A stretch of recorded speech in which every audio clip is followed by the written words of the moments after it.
She spent 9 years carrying other people's secrets and never once thought to look at the names on the envelopes. 9 years of wet cobblestones, cold service entrances, and a smile she'd ironed flat as her uniform. She thought she was invisible. Turns out, she was just useful. If you've ever trusted someone so completely that the betrayal didn't arrive like a knife, it arrived like a slow flood, filling every room you thought was safe, stay until the end. Drop your city in the comments. You're going to want to witness what Evelyn Carter does with the truth when it finally lands in her own two hands. Boo? The rain came in sideways that evening, the kind that didn't fall so much as hunt, finding every gap in a collar, every crack in a boot sole, every place a person thought they were protected. Evelyn Carter walked the servant's path along the eastern wall of the Whitmore estate with her head down and her jaw set, the way she'd learned to carry herself through weather and through worse. The gas lamps along the main drive were lit for the family. The servant's path had no lamps. It never had. She was 31 years old and looked it honestly. Not ugly, never ugly, but marked by the particular tiredness of a woman who had stopped expecting anyone to hold a door for her. Her hands were rough at the knuckles from lye soap and cold water. Her dark hair she kept pinned so tight at the base of her skull that by evening her temples ached with a dull, familiar pressure she no longer bothered to name. She had a small scar beneath her left jaw from a childhood fall she barely remembered, and her brown eyes held the quality of someone who had learned to watch rooms rather than people, taking in exits, angles, the small geography of where things were kept and who kept them. She had worked inside the Whitmore house since she was 22. 9 years. Long enough to know which floorboard outside Lady Beatrice's sitting room groaned if you stepped left of center. Long enough to know that the head housekeeper, Mrs. Patton, kept a nip of brandy in her sewing kit and would be sharp-tongued by 4 in the afternoon and soft by 6. Long enough to know the shape of every secret the house held, or so she believed. The errand she ran on Thursday evenings was not spoken of openly. It had begun small. A letter left on the silver tray in Lady Beatrice's private dressing room, sealed with dark wax, addressed in a hand Evelyn had never looked at closely enough to read. She was to carry it to the post office on Carver Street, not the main post office on Meridian, and she was to hand it directly to the man behind the counter, a thin, gray-eyed clerk named Hobbs, who never smiled and never spoke beyond what was required. And she was to wait for whatever envelope he produced in return, and she was to carry it back without delay. That was the arrangement. That was all she'd needed to know. Lady Beatrice paid her separately for the errand. 3 shillings a week, folded into a plain white envelope left beneath the brush stand on the dressing table. No note, no acknowledgement in daylight hours. It was the kind of payment that was also an instruction. Take this, say nothing, ask nothing, be nothing but a hand that moves between 2 points. Evelyn had understood that language before she'd ever stepped inside a house like this. The working poor learned it young. You were useful or you were gone. The 3 shillings went to Adrian. Everything went to Adrian in one form or another. Not because she was a fool, she had never been a fool, but because she loved him in the specific, terrible way of a woman who has chosen a man with large dreams and small means, and who has quietly decided that his dreams are worth the choosing. Adrian Carter was a watchmaker who worked out of a rented room on Bellamy Lane, repairing other men's timepieces while sketching plans for his own shop on whatever paper he could find. He had a workbench covered in tiny gears and a head full of schemes and a laugh that came easily and meant something when it did. He smelled of metal shavings and the cedar oil he used to clean the casings, and when he held her face in his hands, she felt, for those few seconds, like something that had been carefully kept. She had married him 6 years ago. They had no children, which was a grief she kept private and a practical matter. She kept practical. The shop was a someday thing. In the meantime, there were his tools to maintain, his rent to cover when the repair work slowed, his tea to be hot when he came home late with ink on his fingers, and optimism still somehow intact. She did not resent him for it. She told herself she did not resent him for it, and most days she believed what she told herself. The Thursday errand had continued for 9 years without incident, without drama, without any moment that had called upon Evelyn to be more than a pair of reliable hands moving through the rain. Until the evening, she noticed the smell. She had collected the return letter from Hobbs as usual, tucked it inside her coat as usual, and was halfway back along the servant's path when the wind shifted and the rain eased for exactly 1 moment, the kind of pause that felt like the weather drawing breath. And in that pause, the envelope in her coat moved against her chest, and she smelled it. Cedar oil. Faint, but unmistakable. The particular warm, resinous smell of the oil Adrian used, that she had bought him a new bottle of just 10 days ago from the apothecary on Sutter Row because he'd said his was running low. Her feet stopped. Not slowed. Stopped. The rain resumed. She stood on the wet path in the dark with water running off the brim of her hat and her hand pressing flat against her coat, against the envelope, as though she could read it through wool and paper and wax seal by pressure alone. She told herself it was nothing. Cedar oil was not rare. Other men used it. Half the craftsmen in the city used it. She told herself to keep walking, get inside, dry off, set the letter on the tray where it belonged, and forget about a smell that probably meant nothing. She stood there for a full minute in the rain. Then she pulled the letter out. The handwriting on the front was... Her mind went white for a second. The way a room goes white when something breaks that shouldn't break. The kind of break that changes the acoustics of every room thereafter. She had to look twice. She had to hold it up toward the distant glow of the main drive's gas lamps, craning her neck like someone trying to read a street sign in fog, and even then her brain tried to reroute what her eyes were sending it. The handwriting was Adrian's, not similar, not reminiscent, not the same general slope of a particular era or class of education. It was Adrian's handwriting, down to the slight leftward hook he put on his capital letters, and the way his R's closed too tight at the top, a habit she'd teased him about once over breakfast when she'd found him writing in one of his notebooks. He'd laughed. He'd covered the notebook with his elbow like a schoolboy caught passing notes, and laughed his easy laugh, and she had poured his tea and thought nothing more of it. The name written on the front of the envelope was Lady B. Whitmore. Private. She was the errand. The thought came slowly, the way cold comes. Not as a sudden shock, but as a gradual replacement of warmth with its absence. She had not been the one running Lady Beatrice's letters. She had been the one running Adrian's. She stood on that path for a long time, long enough that her boots soaked through, long enough that the servant's entrance light switched off and back on again as someone came and went. She was not thinking clearly enough to count the time.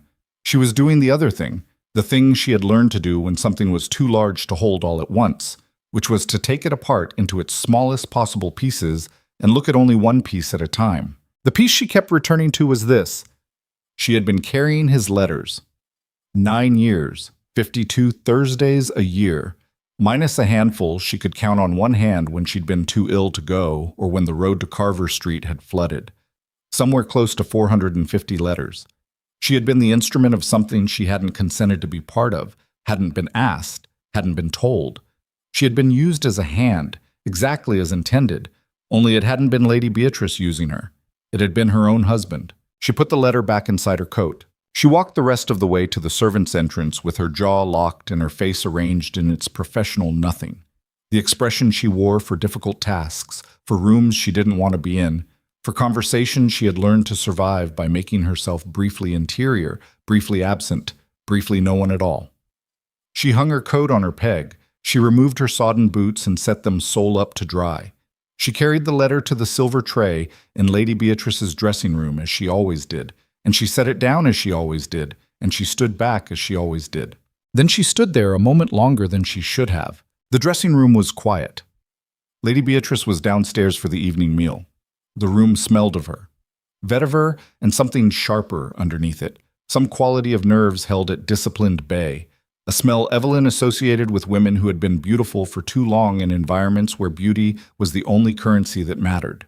Lady Beatrice Whitmore was 40 and carried it like a sentence. She was not warm, had never been warm with the servants, not even in the performative way some of the wealthy adopted, the way they called you by a nickname and smiled wide enough to believe they were good people. Lady Beatrice was cold in the specific way of someone who had learned that warmth was a liability. She was also, Evelyn now understood, a woman who had been receiving letters from Evelyn's husband for 9 years. Evelyn picked the letter back up. She knew how to open wax seals cleanly. It was a skill she'd never had occasion to use and had therefore never consciously developed, but her hands knew things her mind hadn't catalogued. The precise steam temperature from a kettle, the angle, the patience required to soften without shatter. She realized distantly, watched Lady Beatrice's own sealed correspondence enough times to have absorbed the method without intending to. Her hands were steady. She had always hated and valued that about herself. Her hands did not tremble when she needed them most. It was the rest of her that paid the cost. The seal came free in one clean piece. She unfolded the letter at the writing desk in the corner of the dressing room, in the weak yellow light of a single candle, with the rain still hammering the window glass behind her. The first line read, "My heart hasn't known stillness since the last time you let me hold your hand. I count the days with the same care I give the smallest gear, knowing one wrong turn destroys the whole mechanism." She read it again, and then again. Not because she didn't understand it, because understanding it didn't make it stop being true. She read the rest of it. She read all of it. She read the part where he said Beatrice was the only person in his life who had ever seen what he was capable of. She read the part where he described their last meeting, a meeting he had told Evelyn was an out-of-town repair commission, a wealthy client in Holbrook. He'd been gone 4 days. She'd packed his bag herself. As if the meeting were a poem he was reconstructing from memory, a poem about rooms she had never stood in, touches she had never given. She read the part where he said soon, soon. She folded the letter. She resealed it with the wax she'd softened and a small flame from the candle, pressing the seal back flat with the ball of her thumb until the wax cooled and hardened and the evidence of her opening was gone, or close enough to gone that a woman who trusted would not look for the difference. Then she placed it back on the silver tray. Then she went downstairs to the kitchen and sat down in the chair by the coal stove and did not move for 11 minutes, which she knew because the kitchen clock ticked loud, and she counted every second as a small act of control in a moment that had taken everything else away. The kitchen was empty. Mrs. Patton had retired. The 2 junior maids, Clara and Nessa, had gone up to the attic rooms they shared. Evelyn sat in the kitchen alone in her damp stockings with a coal fire warming the side of her face and the smell of that evening soup still in the air. A good thick mutton broth she had stirred herself that afternoon. A task she'd done with her usual automatic competence, humming something under her breath, thinking about nothing more catastrophic than whether Adrian would be home before dark. She pressed her hands flat on her thighs. Here was what she knew about surviving things. You did not survive them by feeling them all at once. The woman who collapsed under the full weight of a blow was not weak. She was honest. But honesty in the wrong moment was a luxury that cost you the game. You took one piece, one manageable piece. You turned it over, you set it down, you picked up the next. What she knew, as of this moment, Adrian had been writing to Lady Beatrice for at minimum 9 years, since before Evelyn came to work at the estate. The letter she had carried as part of her Thursday errand had not been Lady Beatrice's outgoing correspondence. They had been the replies, written by Beatrice, directed back to Adrian via the go-between at the Carver Street post office. What Evelyn had taken from the house were Beatrice's responses. What Hobbs the clerk had given her in return were Adrian's originals, forwarded through some channel Evelyn had never thought to examine. She had been the postal route. She had been the delivery system for her husband's affair, and she had been paid for the service. 3 shillings a week, 50 weeks a year, 9 years. She had bought Adrian's cedar oil with that money. She had bought his tea. She had bought once, in a moment of small extravagance she still remembered fondly, a new watchmaker's loop because his old one had cracked at the rim, and she'd thought the pleasure on his face when she gave it to him was love. She thought about the loop now. She thought about what it meant that he had used it, probably still used it, to look at the insides of other men's watches with the precision he had described in the letter as a metaphor for how he thought about Beatrice. She thought about the particular cruelty of a man who was poetic when it served him. And then she thought about something else. The letter had said soon. She did not know what soon meant.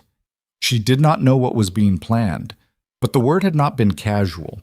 She had read enough of Adrian's writing over 6 years of marriage to know the difference between his casual register and his charged one, and soon, in that letter, had been charged with the weight of something decided, something already in motion. She needed to know what soon was, which meant she needed more letters. The decision arrived without drama, which was how Evelyn's most significant decisions had always arrived. Not with a swell of feeling or a moment of revelation, but with the quiet hydraulic certainty of something that had been pressurizing for a long time finally finding its level. She was not a vengeful woman. She had never had the luxury of revenge, which was an occupation for people with time and safety to spend on it, but she was a precise woman.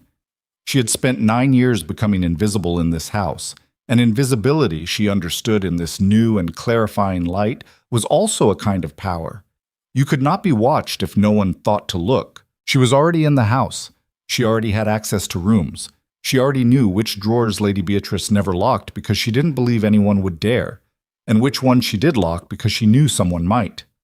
Evelyn Carter rose from the kitchen chair, straightened her apron, and went quietly up the back stairs. The next week passed in the manner of all weeks that carry terrible knowledge inside them, slower than normal and strange at the edges, the way weather feels different when you know what's coming versus when it catches you unaware. She moved through her work with the same competence she always had, and no one noticed anything different, which told her something useful about how thoroughly invisible she had made herself over 9 years. Clara once asked if she was coming down with something because she was quiet at supper. Evelyn said she hadn't slept well. Clara nodded and went back to her bread. That was the full extent of anyone's attention. Lady Beatrice did not look at her differently. That was the one she'd been braced for, and when it didn't come, it hit her in a new place. The realization that she had never registered as a threat, had never registered as anything requiring monitoring or management. She was furniture that moved letters. She had been comfortable furniture because she'd believed herself compensated and had asked no questions. She watched Lady Beatrice now in a way she hadn't before. The woman was 40, as noted, and held herself with the particular rigidity of the very controlled, the sense of a person who had trained their body to give away as little as possible and had achieved something close to success. She was not unattractive, tall, with the kind of bone structure that photographed well and aged in the way money aged faces, which was slowly and with good maintenance. Her eyes were the color of winter water, gray-blue and receiving little. She wore her dark hair up in a style that cost more than Evelyn made in a month to maintain. She was not a happy woman. Evelyn had understood that before, and filed it as irrelevant. Now she found it interesting in the way a surgeon finds a wound interesting. Not with pleasure, but with the focused assessment of someone who intends to understand exactly what she's looking at. There was a tension in Lady Beatrice that week that Evelyn now had the vocabulary to read. A way she held her teacup with her thumb pressed hard against the handle, a habit Evelyn had always noted and filed as temperament, but now read as wire drawn too tight. A way she dismissed the junior maids more quickly than usual in the mornings, shortening the time anyone stood in her private rooms. A way she looked at her correspondence, the legitimate open correspondence, the household accounts, and the social invitations, with a kind of contemptuous impatience, as though these letters were the performance, and there was a real life being lived elsewhere that she was temporarily required to pretend about. Evelyn cleaned those rooms with the same care she always had, and she looked at everything. On the Thursday of the following week, she ran the errand as usual. She collected the return letter from Hobbs, who, gray-eyed and wordless, handed it over without a glance at her face, and she walked back along the servants' path in weather that had cleared to a cold, bright evening. And she opened the letter by the low wall behind the old stable, where the estate's apple trees gave shadow enough to work by the last of the daylight. It took her 3 weeks of reading and careful resealing to understand the architecture of what had been built around her. What she pieced together, letter by letter, Adrian's letters, which were the ones she intercepted, and which were precise and detailed in the way his mind was when he cared about the result, was a timeline that went back further than their marriage. Adrian had met Beatrice Whitmore 11 years ago, before Beatrice had taken the Whitmore name, when she was still Beatrice Harlow and had been briefly connected to the artistic circles of the city's lower merchant class, where Adrian had been a young man with charm and ambition and no money. They had been lovers. They had been caught, or nearly caught, or had found themselves at a juncture where the difference in their stations made continuation impossible without consequence, and Beatrice had made the choice that women with options make. She had married Harold Whitmore, who was 50 and rich, and who had wanted a young, handsome wife the way he wanted a well-made clock, for the precision of its appearance and the steadiness of its function. And then, somehow, Evelyn was still finding the edges of this part. Adrian had remained in contact, remained in orbit. And 2 years after Beatrice's marriage, 2 years after Evelyn herself had arrived at the Whitmore estate looking for work and been hired without ceremony by Mrs. Patton, Adrian had met her and courted her with the exact focused attentiveness she had mistaken for love.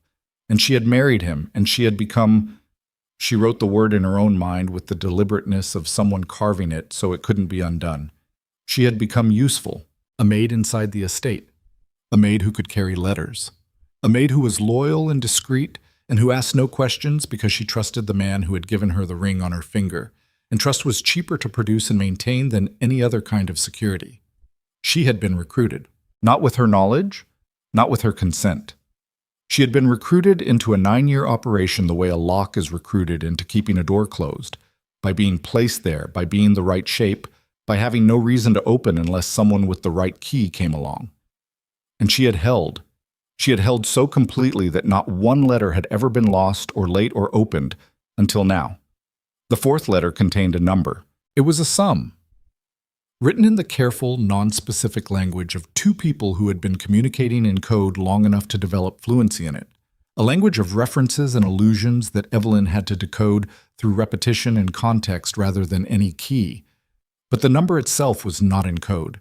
It was specific and unambiguous, 42,000 pounds. 42,000 pounds was the estimate, Adrian wrote, using a word she parsed as the account, by which context and later letters confirmed he meant the Whitmore household accounts, the managed investments, the property trust that Harold Whitmore's own father had established, and that Harold himself, a man more interested in appearances than administration, had never personally audited.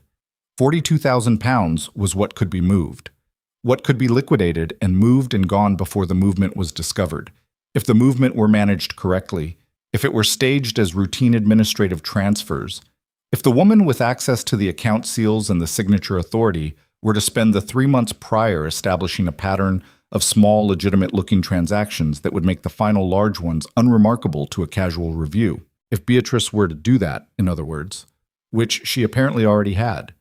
And then the word that had been in the 1st letter appeared again in the 5th and in the 6th, soon. They were leaving, both of them.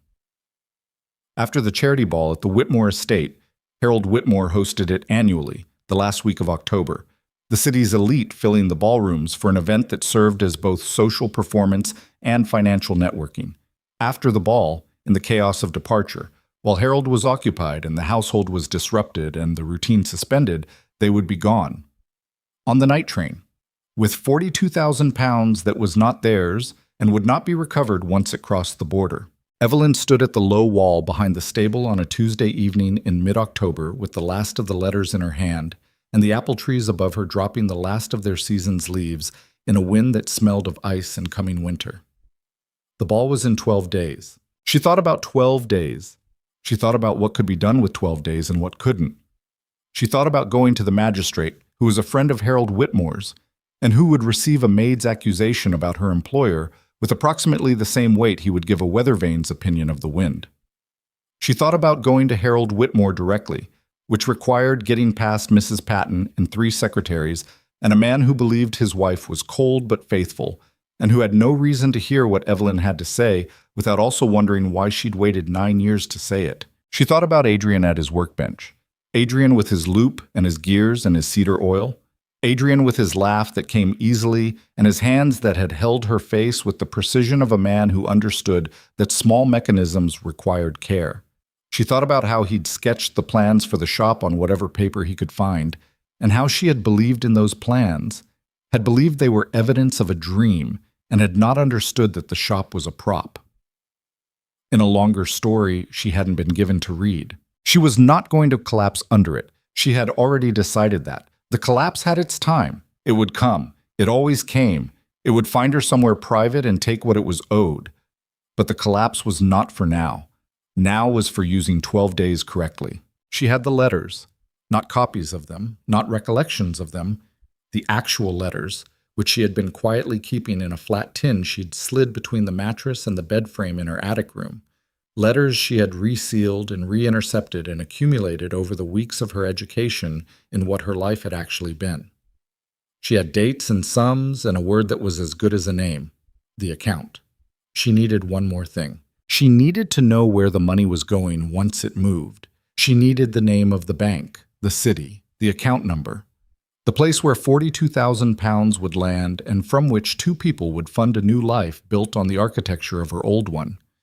If she had that, she had something a magistrate might be moved by, even if she weren't a person he respected. If she had that, she had something investigators could act on before the night train departed. If she had that, she had a story that didn't end with her left behind in an attic room carrying someone else's letters. The next Thursday, she delivered the outgoing letter as usual. But this time, when Hobbs, the clerk at Carver Street, handed her the return envelope, she looked at him. Directly. Not past him, not at the space beside his head the way people look when they're performing invisibility. She looked him in the eye. "How long?" she said. "Have you been running this?" Hobbs blinked. His gray eyes recalibrated. He said nothing. "9 years I've been coming here," she said. "You know my face better than most people I share a table with. You know what I carry. You know where it comes from." He said, "I handle correspondence, that's all." "You handle correspondence for a man who has been using his wife," she said, because it came out before she could stop it, and she found she didn't want to stop it. "As a postal service. You handle correspondence for a woman who is planning to steal £42,000 from a man who trusts her. You've been helping with that for 9 years, and I'm telling you right now that the magistrate who looks at this will look at everyone who touched it. You're going to be in the stack of names." Hobbs's jaw shifted. He looked at the counter between them. He looked at the envelope in her hand. He looked like a man running rapid internal calculations of a kind he was not well practiced in. A man who had made himself useful, as she had, by being uncurious, and who was finding that uncuriosity had a bill attached that he hadn't been told about. "I don't know details," he said quietly. "You know something." A long pause. A customer came in at the door behind her, and Hobbs's eyes went to them and then back to her. "Come back Thursday," he said under his breath. "Come alone. Later than this." She nodded once, took the envelope, and walked back out into the street. 12 days had just become 11, and the shape of what she needed to do had clarified into the kind of cold, specific urgency she recognized from certain moments in childhood, when the difference between safety and catastrophe had been which door she opened and which she didn't. She was not afraid. That was the thing that surprised her, that she had expected fear and found instead a kind of high, clear-edged focus, the feeling of a woman who has been operating at a fraction of her capacity for 9 years and has just been handed a reason to use the rest of it. She walked home to Bellamy Lane. She let herself in with her key. Adrian was at his workbench, bent over something small, the lamp pulled close and his loupe in his eye, his hands moving with their habitual delicate authority over parts too small for ordinary handling. He looked up when the door opened. "You're late," he said, and his voice was easy, the way it always was, the way water over smooth stones is easy, frictionless by long practice. Post office was slow, she said, and she was already past him, already at the stove, already doing the things she did automatically and would continue to do automatically because stopping would tell him something. "Soup?" he said. "In an hour." She heard him turn back to his bench. She heard the small click and adjustment of his tools. She stood at the stove with her back to him and her hands wrapped around the cold handle of a pot she hadn't filled yet. She thought, he will be at the bench. He will be at the bench in 11 days, or he won't. He will make his easy laugh and reach for her face in the particular way she had believed meant love, or he won't. He has already decided which. He decided before he ever put a ring on her finger. She filled the pot with water. She set it on the heat. "Adrian," she said. "Do you ever think about where we'd go?" A pause. "If we left the city." She heard the faint sound of him setting down a tool. "What kind of question is that?" "Just, sometimes I think about it, starting somewhere new." She kept her voice level, curious, the voice of a woman with a small dreaming habit she aired occasionally. "Somewhere with coast, maybe. Sea air." "Where's this coming from?" "I don't know, just a thought." She stirred the empty pot. "Do you?" A longer pause. She did not turn around. "Sometimes," he said finally, and his voice was thoughtful in a way that was also careful, a care she could hear now the way you could hear a wrong note once someone had pointed it out, not louder than the others, just different, just slightly off the true pitch. Maybe someday. Someday, she repeated. Sure. She nodded at the stove. She said, that sounds nice.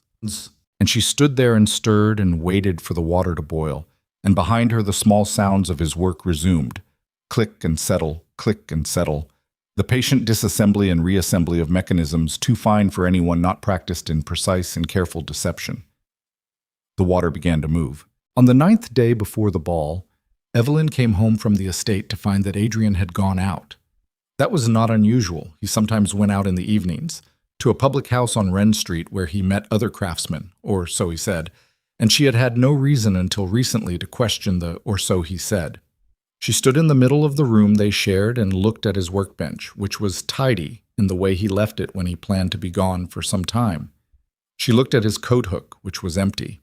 She looked at the locked drawer of his desk, the one he kept locked always, which she had attributed to the habit of a man who kept client records and considered them private. She had never had cause to open that drawer. She had never wanted to. She had operated by a philosophy of trust that she was now understanding had been, functionally, a philosophy of blindness. And the distinction mattered, she thought, because one was a virtue and one was a chosen incapacity, and she was no longer certain which hers had been. The drawer lock was simple. He was a watchmaker. He had not expected his wife to be a woman who looked. It took her 4 minutes. Inside the drawer were 2 things that mattered. The first was a passport, not his domestic papers, which she knew the location of, but a different document, thicker, bearing a name she didn't recognize but a photograph she did. The photograph was Adrian. The name was not. The document bore an official-looking seal from a country that was not England, and it was, she understood with a calm that cost her something, a document you obtained when you intended to travel as someone else. The second was a letter from a bank, not a local bank.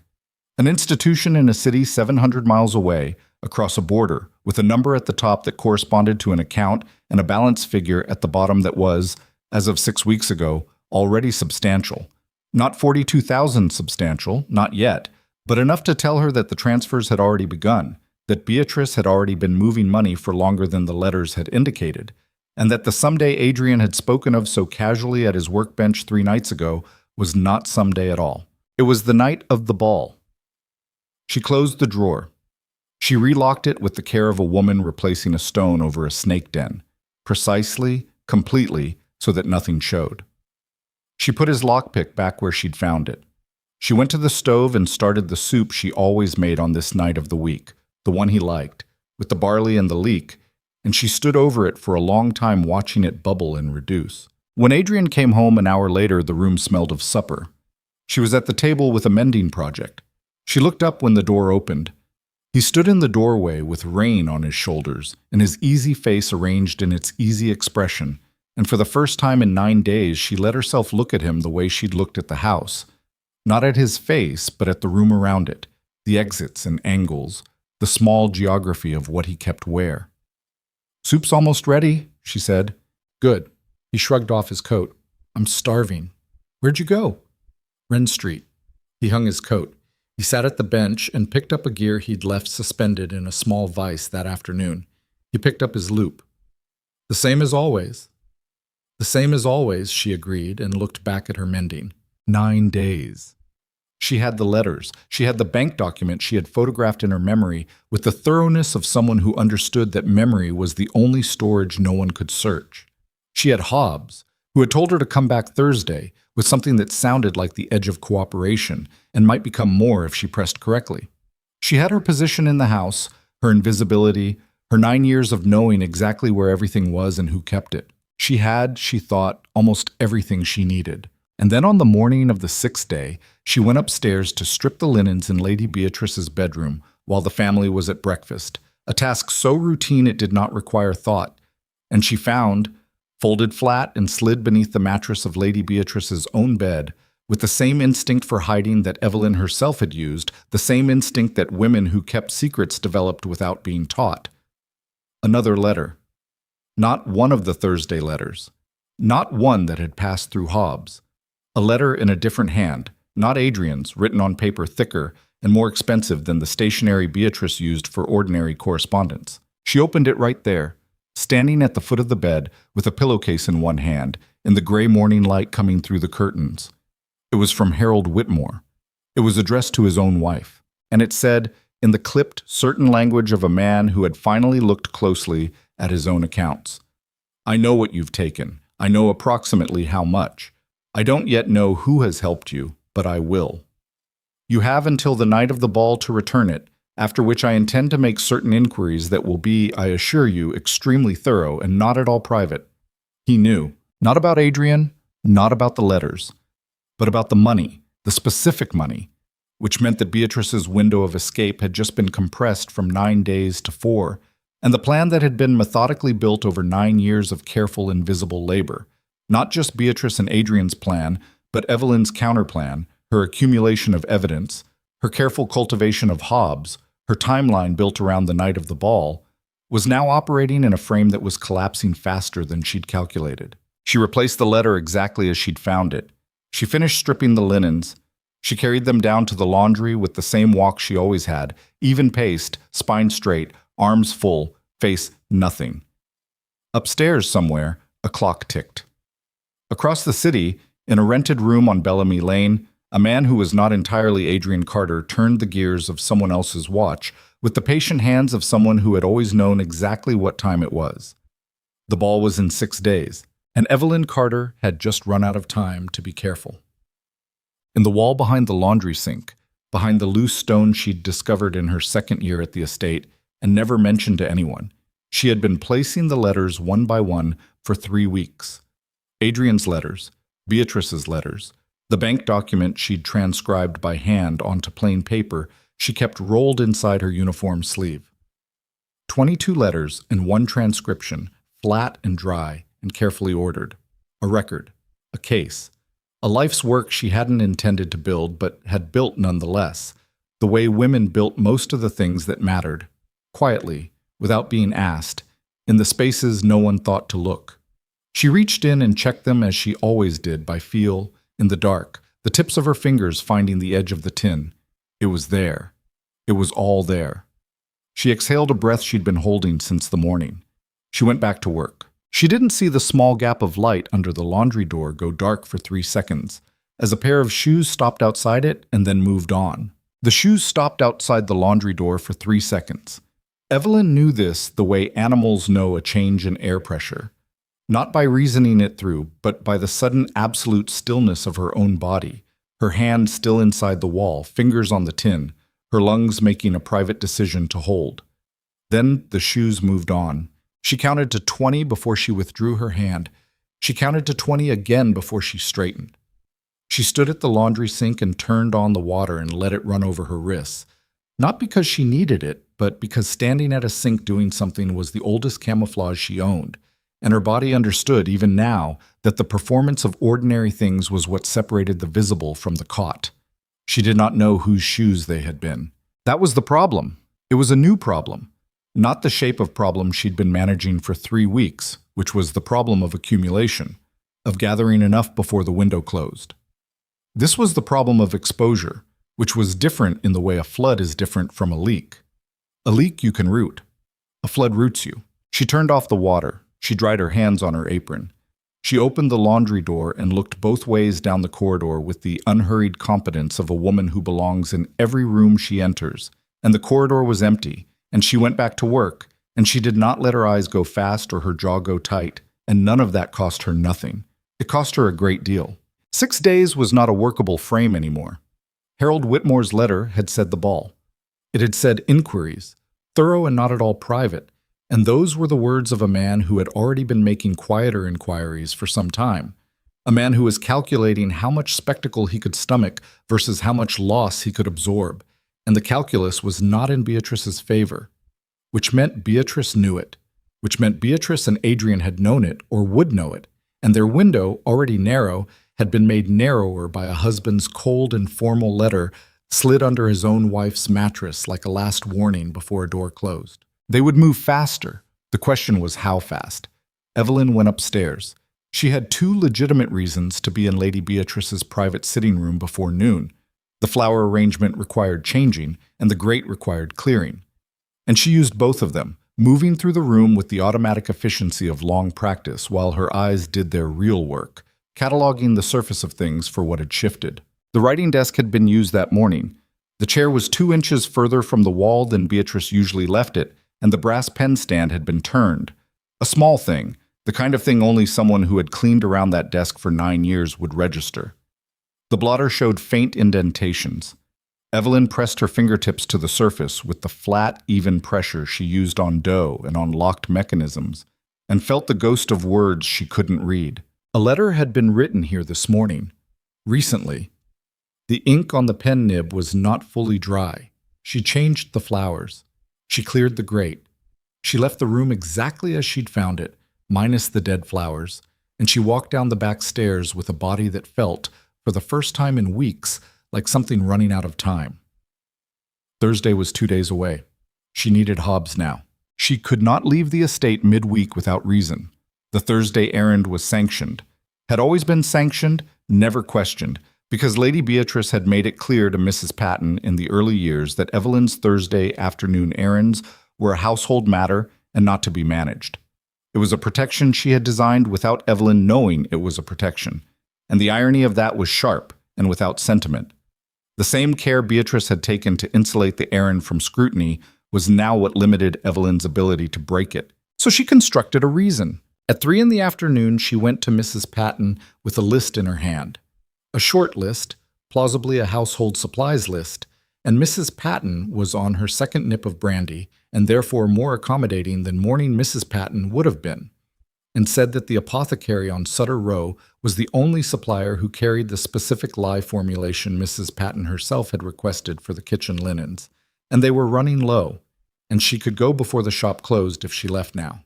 Mrs. Patton looked at the list. She looked at the clock. She said, "Be back before dark." Evelyn was already pulling her coat off the peg. Carver Street was a 20-minute walk. She did it in 15, not by running, but by the kind of controlled, ground-eating stride she'd developed in childhood, crossing fields that had no patience for the short-legged and slow. And she pushed through the post office door with cold in her teeth and Hobbs behind his counter, alone, which was the only version of this conversation she was willing to have. He saw her face and straightened. "You said Thursday," he said. "It's not Thursday." "I'm aware." "Then we're past the part where you remind me of the schedule." She put her hands flat on the counter. "He wrote a letter this morning, from the estate. She wrote a letter back. I need to know where it's going, and I need to know if you're the one routing it." Hobbs looked at the door behind her. The shop was empty. He looked back at her, and something shifted in the set of his mouth. Not softening, not exactly, but the departure of a resistance that had been provisional rather than structural, the kind of resistance a man maintains while he believes the danger is theoretical and abandons when it becomes specific.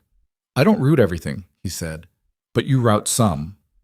I facilitate correspondence for a number of clients. That's my function. Stop describing your function to me and tell me what you know." Her voice was level. She had not raised it. There was something in the evenness of it, she had learned, that was more unsettling than volume. The sound of a person who has already done the calculation and is now simply executing the result. "You're going to be in the pile of names. I told you that. The magistrate won't care that you only facilitated. Facilitation is the thing they nail the small people with when they can't get the big ones in time. You know that." His jaw worked. "What are you offering?" "I'm not a court. I can't offer you immunity." "Then what?" "I can tell the investigator that you cooperated before the event rather than after. That's worth something. That's the difference between being a resource and being a target." She held his eyes. "What do you know about the account?" A long moment. Outside, a cart went by, the horse's hooves loud on wet cobblestones, and the sound came through the window and went. And in the quiet that followed, Hobbs made the decision she'd been pressing him toward. "There's a second route," he said, "not through me, through a man named Crew who runs a private courier service out of a shipping office on the East Docks. Some of the correspondence, the more specific correspondence, has been going through him for the past 3 months. I don't handle it. I know it exists because I was offered the contract first and declined." A pause. "The financial specifics, account transfers, that kind of material." "Crew, Gerald Crew, East Dock Warehouse Building, the one with the green sign." Has anything gone through him today? I don't know today specifically, but if the timeline is what you're describing. He stopped. He looked at the counter. I'd expect so. She was already moving. Mrs. Carter. She stopped at the door. Hobbs stood behind his counter with his gray eyes and his professional nothing, and for a moment he looked less like a facilitator of correspondence and more like a man who had made a series of small wrong choices over a long time and had just now counted them up. Be careful with Crew.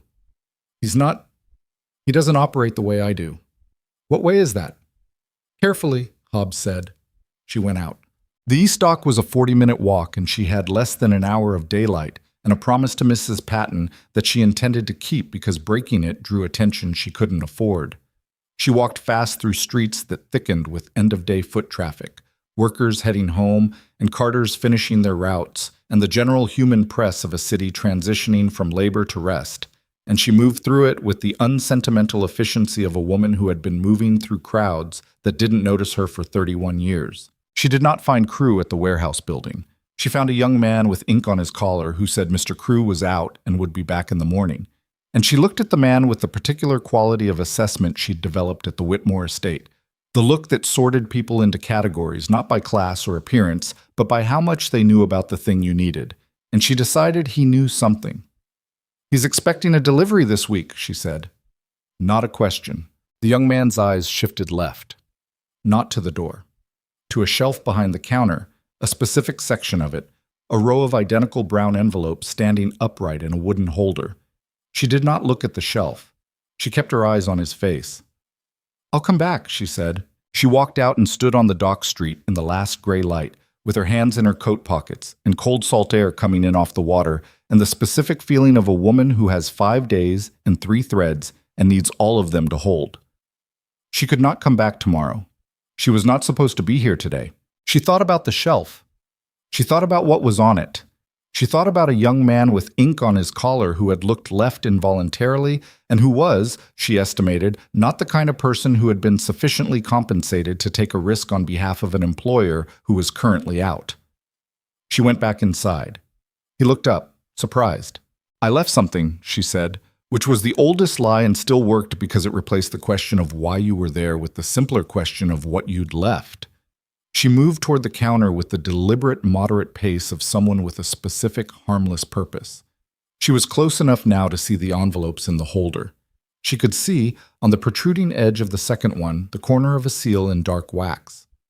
Dark wax. Lady Beatrice's seal. I don't think you left anything, the young man said. No, she agreed. I didn't. He stared at her. That envelope. She nodded toward it without pointing. I need to see where it's going. I can't show you client correspondence. You can and you will, or I will come back here with an investigator in 2 days, and you will explain to him what you knew and when. She said it without heat, without the theatrical weight people put on threats when they weren't certain they could back them. She said it the way she said everything now, as a fact, stated from a position she had already occupied. I'm not asking you to give it to me. I'm asking you to show me the address. A long silence. The young man looked at the envelope. He looked at her. He looked at the door. Then he turned the envelope to face her. The address was a bank. The city was not London. The name on the account beneath the bank's address was the same name she had seen on the passport in Adrian's locked drawer. The name that was not Adrian's but had Adrian's photograph attached to it. She memorized it in 3 seconds. The street, the city, the account name, all of it photographed in the same internal mechanism she'd been running for 3 weeks. The memory she was building in the only place no one could search. Thank you, she said. She was outside before he could say anything useful. She had 4 things now. She had the letters. She had Hobbs. She had the account location. And she had 6 days, no, 5 now. The walk to the docks had cost her the afternoon. 5 days in which to decide what she was going to do with all of it. And more critically, how she was going to do it in a way that didn't end with her being the maid who accused her employer and found no one willing to believe her. That was the constraint she kept returning to. Not the evidence. The evidence was solid, was more than solid, was the kind of case that built itself, but the person holding it. A maid's word, even a maid with letters in a tin behind a wallstone, was weighed differently than a banker's word or a merchant's word, or the word of any man who owned the suit he was wearing. She had understood this since childhood. You did not survive the working poor without understanding that the same truth had a different weight depending on whose mouth it came out of. She needed someone whose mouth the truth would be believed in. She walked home to Bellamy Lane in the dark. She was late. Mrs. Patton's deadline was gone. That was a consequence she would manage tomorrow with the specific combination of apology and competence she'd used for 9 years to smooth over the occasional deviation from schedule. She was reliable enough that a single lateness read as anomaly rather than character, which was another form of the capital she'd been quietly accumulating in this job without knowing she was accumulating it. Adrian was home. She could see the lamp through the window from the street. She stopped on the pavement outside for a moment, looking up at the warm rectangle of light, and she thought about what was on the other side of it. The man at the bench, the cedar oil smell, the easy laugh. And she felt for the first time since the evening on the servant's path with rain coming down the back of her neck, something that was not quite grief and not quite fury, but lived in the space between them, the specific human territory of someone who has been loved falsely for long enough to have built a life on it. She breathed the cold air. She breathed it out. Then she opened the door and walked in, and the performance of her ordinary life resumed with the same mechanical precision she'd been bringing to it for 3 weeks. And she made his tea, and she answered his questions in the right number of words, and she sat across from him at the table they'd shared for 6 years with all of it inside her, pressed flat, and he did not notice a thing. That was the last night she looked at him and felt anything she recognized. On the 4th day before the ball, she made her move. It was not a move she had planned from the beginning. It was a move that had revealed itself as the only viable option once she'd eliminated everything else.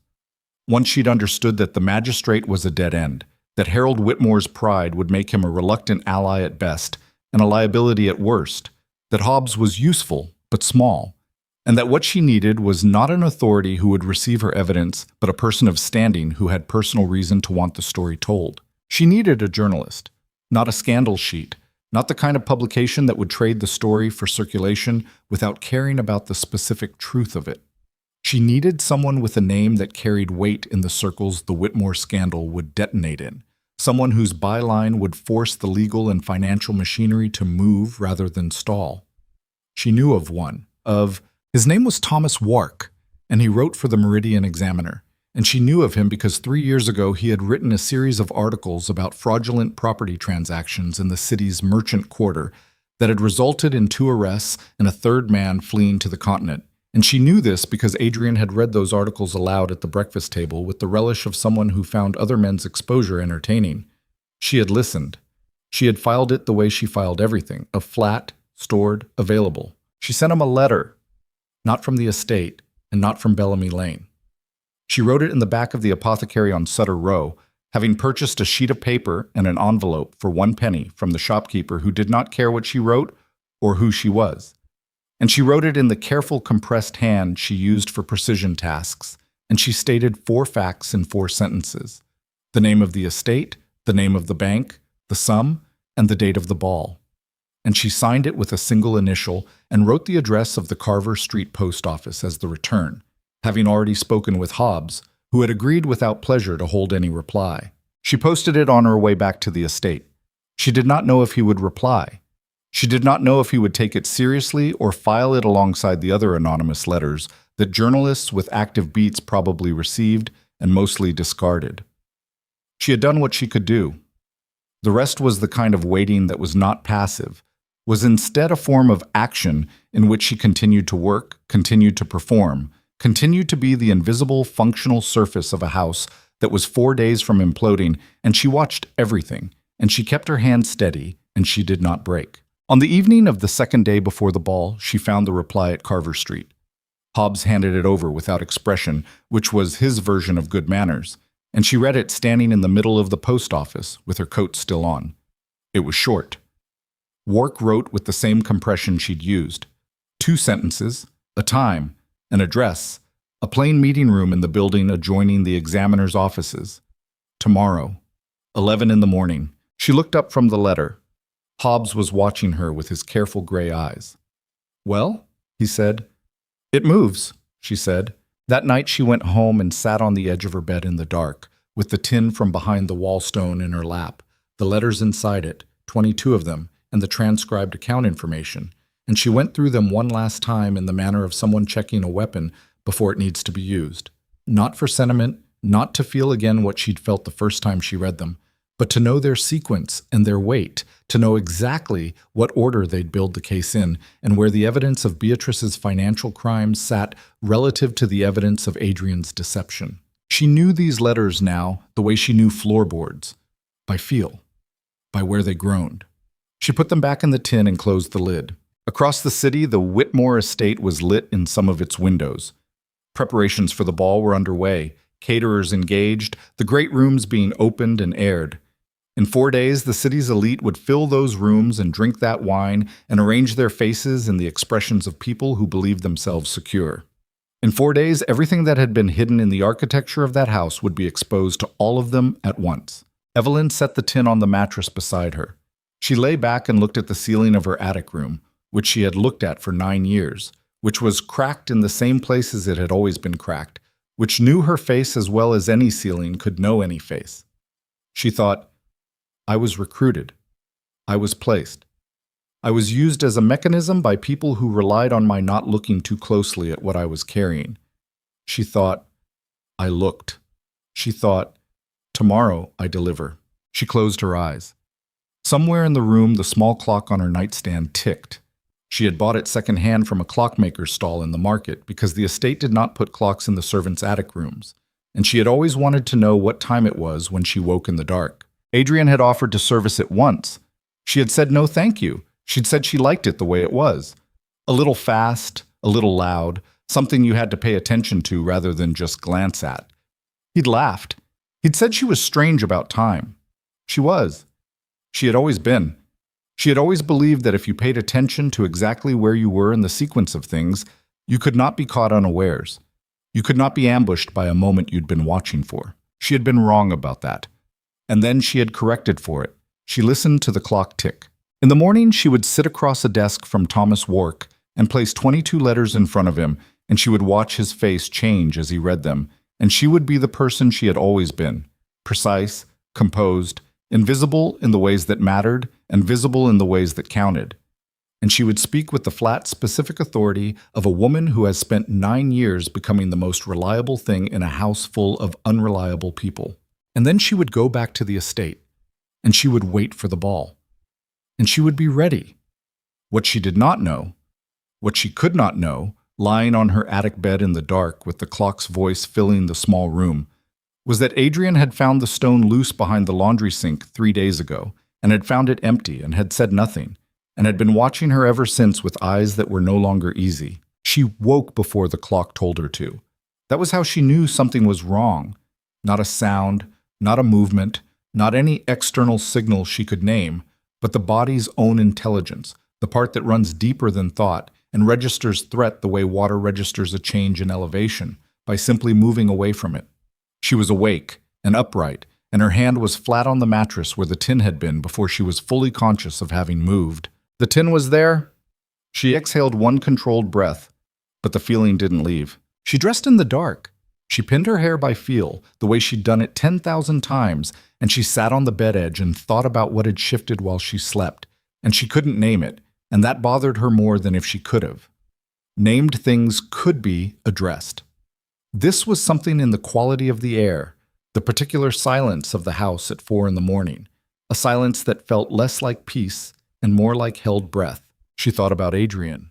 She thought about his eyes at supper last night, the same eyes she'd looked at for 6 years and read as open. And she recognized, with the cold precision of someone recalibrating a mechanism that has been running wrong, that she had not looked closely enough. She had been so occupied with watching Beatrice, with watching Hobbes, with watching the architecture of what surrounded her, that she had forgotten to watch the man who had reason to watch her back. She thought, he found the stone loose. She thought, how long ago? She thought about every conversation in the past week, every question he had asked about her schedule, whether his questions had been casual or whether they had been calibrated, whether the ease she'd always read as his natural register had been, in recent days, a performance of ease rather than the thing itself. She ran it back. The supper 3 nights ago. The morning he'd been at his bench when she came down and had not looked up immediately, had waited a beat longer than usual before acknowledging her. The evening he'd asked where she'd been, and she'd said the apothecary, and he'd nodded, but had not returned to his work for a full 10 seconds after she'd turned away. 10 seconds was a man doing arithmetic. She stood up. She put on her coat. She did not take the tinny. She was not willing to carry it through the house before she knew what she was walking into. And she went down the attic stairs with the careful foot placement of someone who knew every place a stair would speak. The meeting with Wark was at 11. She had 7 hours. She spent them working. There was no better camouflage and no better way to think, and she needed both. The routine tasks of the house moving through her hands like water through a channel, while her mind worked the other problem in parallel, the way it always had, the specific cognitive efficiency of a woman who had been required since childhood to do 2 things at once with all her attention. She stripped the East Corridor linens. She restocked the coal scuttles on the 2nd floor. She set the breakfast things in the servants' hall with the particular precision she brought to everything, and she watched the door, and at 7:15 Clara came down and then Nessa, and they ate, and Mrs. Patton appeared at 7:40, looking pressed and purposeful, and Evelyn said good morning and answered the question about Tuesday's lateness with the prepared explanation and the accompanying contrition, and Mrs. Patton accepted it with the sternness of a woman who wanted to believe her best worker was reliable, and that was done. At 9:30 she put on her good coat. Not the work coat, the other one, the charcoal wool she'd bought second-hand and had kept clean with the same care she brought to everything worth preserving. And she told Mrs. Patton she needed to collect a personal item from a seamstress on Belden Street, which was on the way to nowhere relevant but was a credible errand for a Wednesday morning, and Mrs. Patton looked at the day's schedule and said, "Be back by 1," and Evelyn said, "Yes, ma'am." She took the long way to the Examiner building. Not because she thought she was followed. She had checked behind her with the sideways competence of someone who had learned to observe peripheral movement, but because the long way took her past the Bellamy Lane window, and she looked up at it as she passed, and the lamp was burning, which meant Adrian was at his bench, which meant he had not moved early, which meant whatever he knew or suspected, he was not yet acting on it. That was something. Thomas Wark was a compact man in his late 40s with the quality of someone who had spent a long time listening and had developed, as a result, the stillness of a deep cistern. You could drop things in and not hear them land. He had a plain office with plain furniture and a desk that held an organized chaos of papers and notebooks, the kind of desk that looked disordered and wasn't. He stood when she came in and shook her hand with the brisk directness of someone who had decided, on receiving her letter, that she was worth the handshake. "Mrs. Carter," he said. "Mr. Wark. Sit down." She sat. She placed the tin on the desk between them and opened it. She laid the letters out in order. Adrian's letters first, in the sequence that established the timeline, and then the transcribed account information, and then a separate sheet she had written last night that provided the names. Hobbs, Crew, the Carver Street Post Office, the specific account at the specific bank in a city 700 miles away. The name on the passport that was not Adrian's name. Wark looked at the materials without touching them for approximately 10 seconds. Then he picked up the first letter and read it. He read slowly. He did not react to the content with his face. The only change was a slight deepening of focus, the quality of a man whose attention had located something load-bearing and was now assessing the structure attached to it. He read 4 letters before he spoke. "How long have you been at the Whitmore estate?" 9 years. "And you've been the courier for this correspondence for that duration?" "Approximately 450 letters over 9 years. I carried the outgoing from the estate and collected the returns from Carver Street." "Without knowing what you were carrying?" "Without knowing who I was carrying it for," she said, which was the more precise version, and she needed him to understand the precision. "I knew I was carrying Lady Beatrice's correspondence. I did not know that the originating letters, the ones I collected at Carver Street, were written by my husband." Wark set down the letter. He looked at her. "Your husband," he said. "Adrian Carter, watchmaker, Bellamy Lane. He has been in a private arrangement with Lady Beatrice Whitmore for 11 years, predating both her marriage to Harold Whitmore and her employment of me." A silence. Not the silence of disbelief. She had read enough of Wark's published work to know he was not a man who disbelieved things reflexively. but the silence of a man rapidly rebuilding the architecture of what he'd thought he was looking at. She watched him do it. She watched the recalculation happen behind his eyes with the unhurried efficiency of someone who did not need to be surprised because he'd trained the surprise out of his process. "He married you to place you in the house," Wark said. "That is my conclusion, yes. And Lady Beatrice sanctioned this. She paid me separately for the errand, 3 shillings a week. She created the conditions under which Mrs. Patton would not question my Thursday absences. She designed the arrangement." Evelyn kept her voice flat. The flatness was not performance. It was engineering, the way you engineered a bridge to hold weight by building in the right tension rather than the appearance of ease. "The account is the important piece, £42,000. Some portion of it has already moved. You'll see the bank document in the sequence. Harold Whitmore knows about the theft. I found his letter to his wife 4 days ago. He confronted her. He warned her. There's a difference. He gave her until the ball to return it, which means he either hasn't yet decided to bring in investigators or he's already done so quietly, and I don't know which." She paused. "I need you to know before the ball. Everything I have, the letters, the account information, the names of the courier network, it's yours.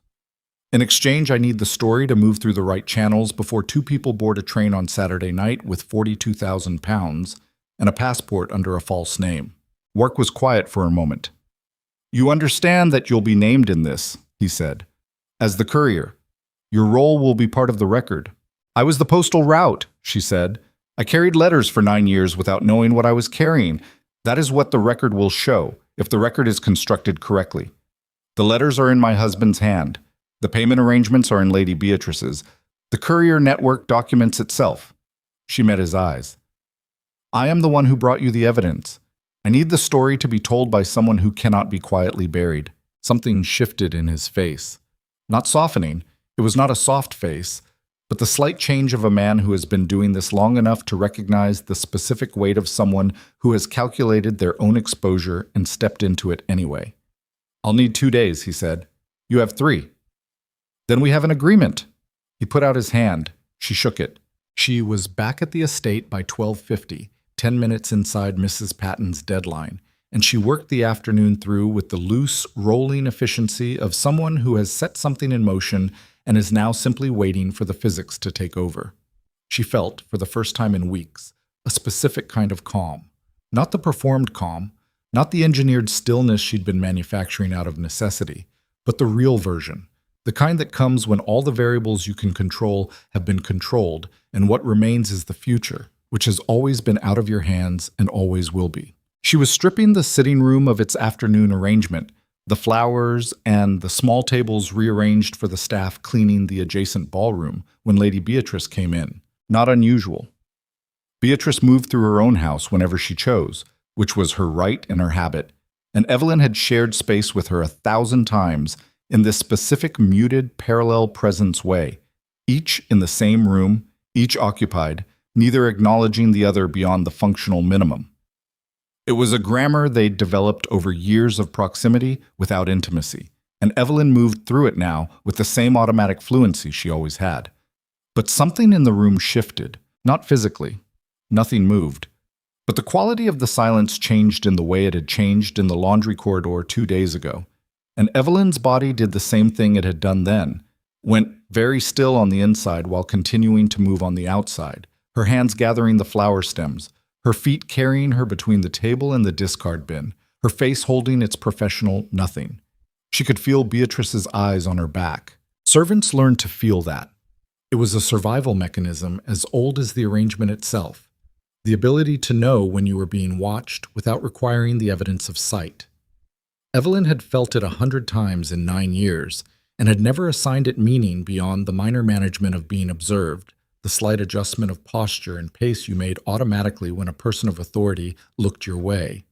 This was different. This was the feeling of being looked at by someone who had a question they already knew the answer to and were deciding whether to ask it. Evelyn kept moving. She did not turn. Evelyn.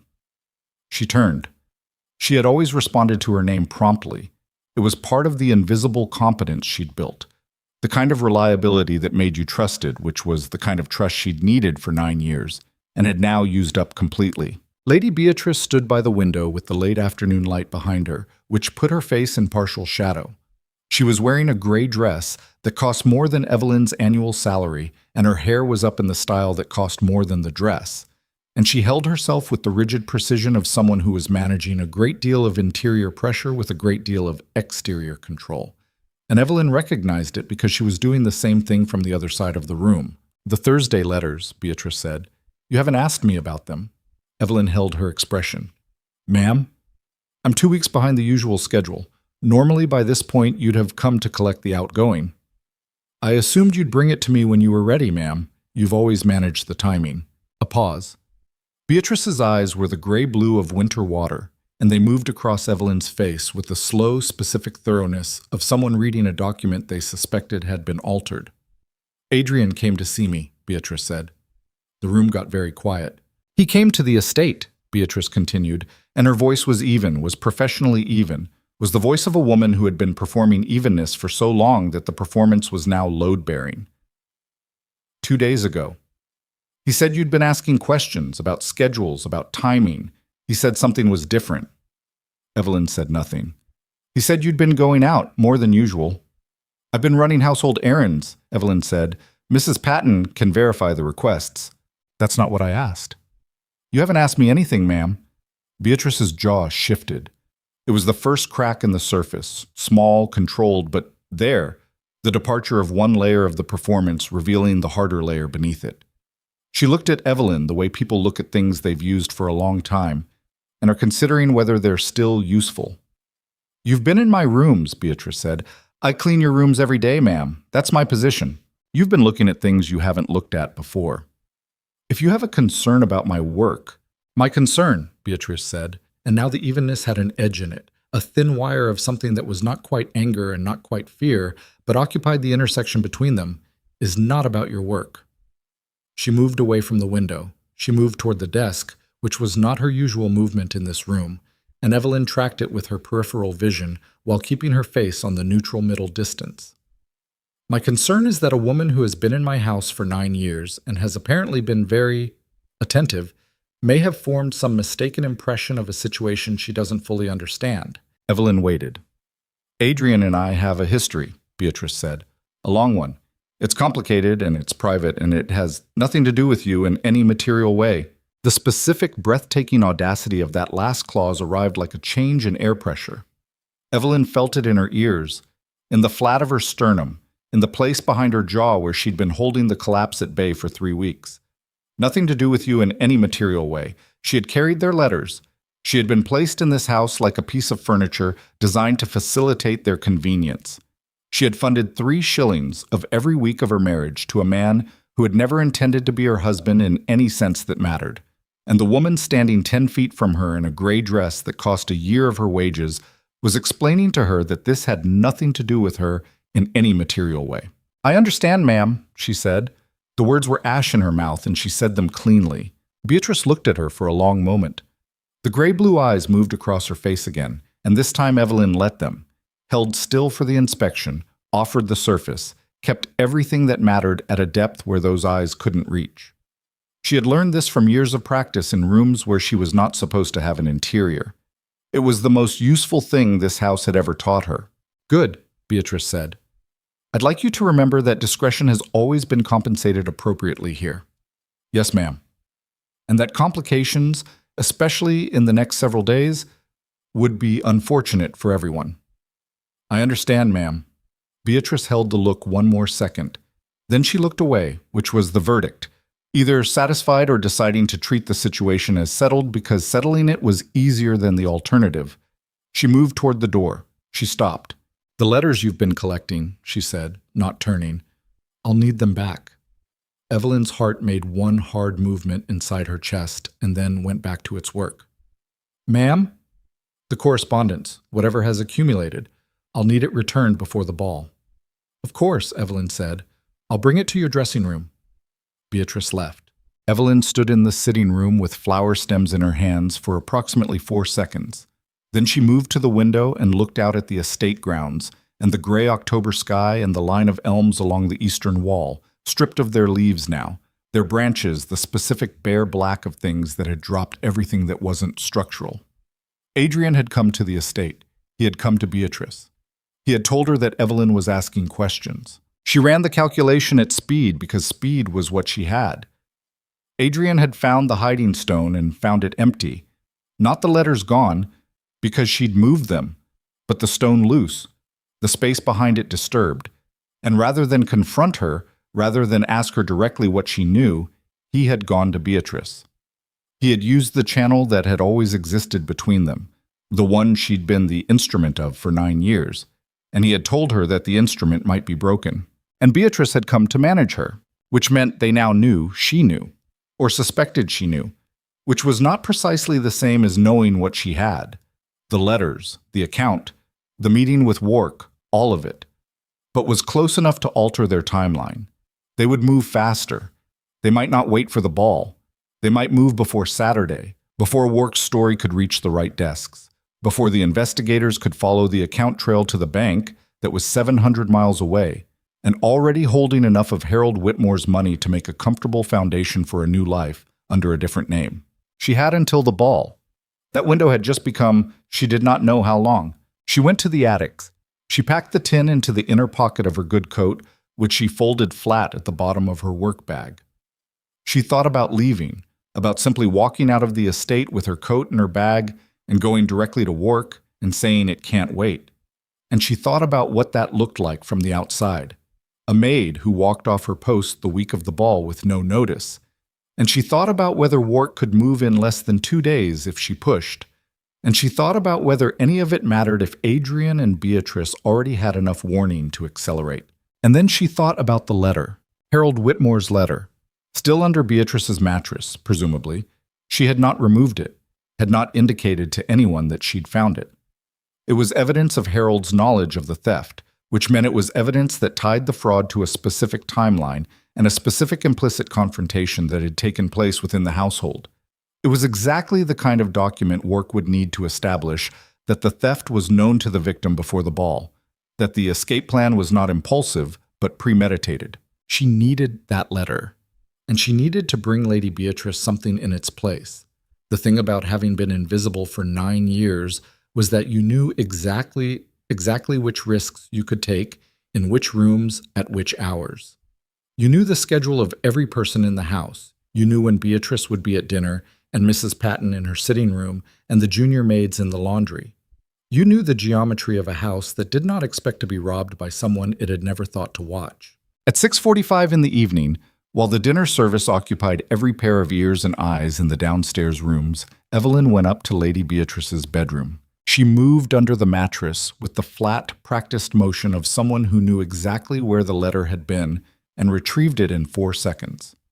She replaced it with a blank sheet of paper, folded in thirds, the same thickness and approximate weight. Not a perfect substitution, but good enough that a woman who checked the hiding spot by touch in a hurry would feel paper and not absence and would not look more closely unless she had cause to. It was the kind of move you made when you had stopped thinking about what was safe and started thinking about what was necessary. The difference between those two things had been the last 3 weeks of her life, and she had crossed from one side to the other so gradually that she hadn't noticed until now, standing in Beatrice Whitmore's bedroom with a stolen letter in her coat, that she was no longer the woman who asked no questions. She was the woman who took what she needed and left. She was downstairs in her position before the dinner service ended. At 8 o'clock, when the household had settled into its evening configuration, she found Mrs. Patton in the linen room. "I need to speak with you," she said. Mrs. Patton looked up from her inventory with the slightly guarded expression of a woman who had been a housekeeper long enough to know that employees who said they needed to speak with you were rarely delivering good news.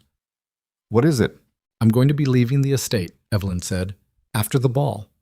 I wanted to give you proper notice." Mrs. Patton stared at her. In 9 years, Evelyn had never given notice of any kind. She had never threatened to leave, never leveraged her reliability for better terms, never done anything but show up and perform with the consistency of a mechanism that had no desires of its own. "Why?" Mrs. Patton said. "Personal reasons. I'm sorry for the timing." Mrs. Patton set down her inventory list. She looked at Evelyn the way she had looked at her, on and off, for 9 years. with the complicated mixture of reliance and authority that characterized their relationship, the particular arithmetic of a supervisor who needed a person more than she liked to admit it. "Is this about anything in the house?" "No, ma'am." "Does Lady Beatrice know?" "Not yet." Mrs. Patton was quiet for a moment. "You'll stay through the ball." "I'll stay through the ball." "Then we'll talk after." Mrs. Patton picked up her list. "You can go."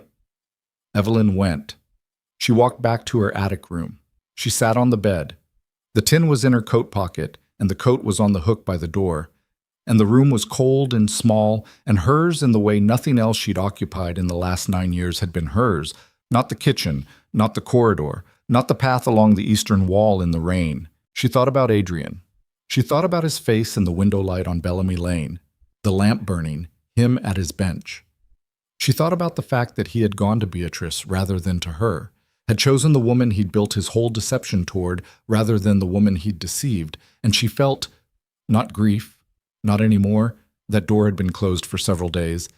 She felt the specific cold clarity of understanding exactly what someone thought you were worth. He thought she was a variable to be managed, a complication Beatrice could smooth over with the right words and the implicit reminder of where the money was.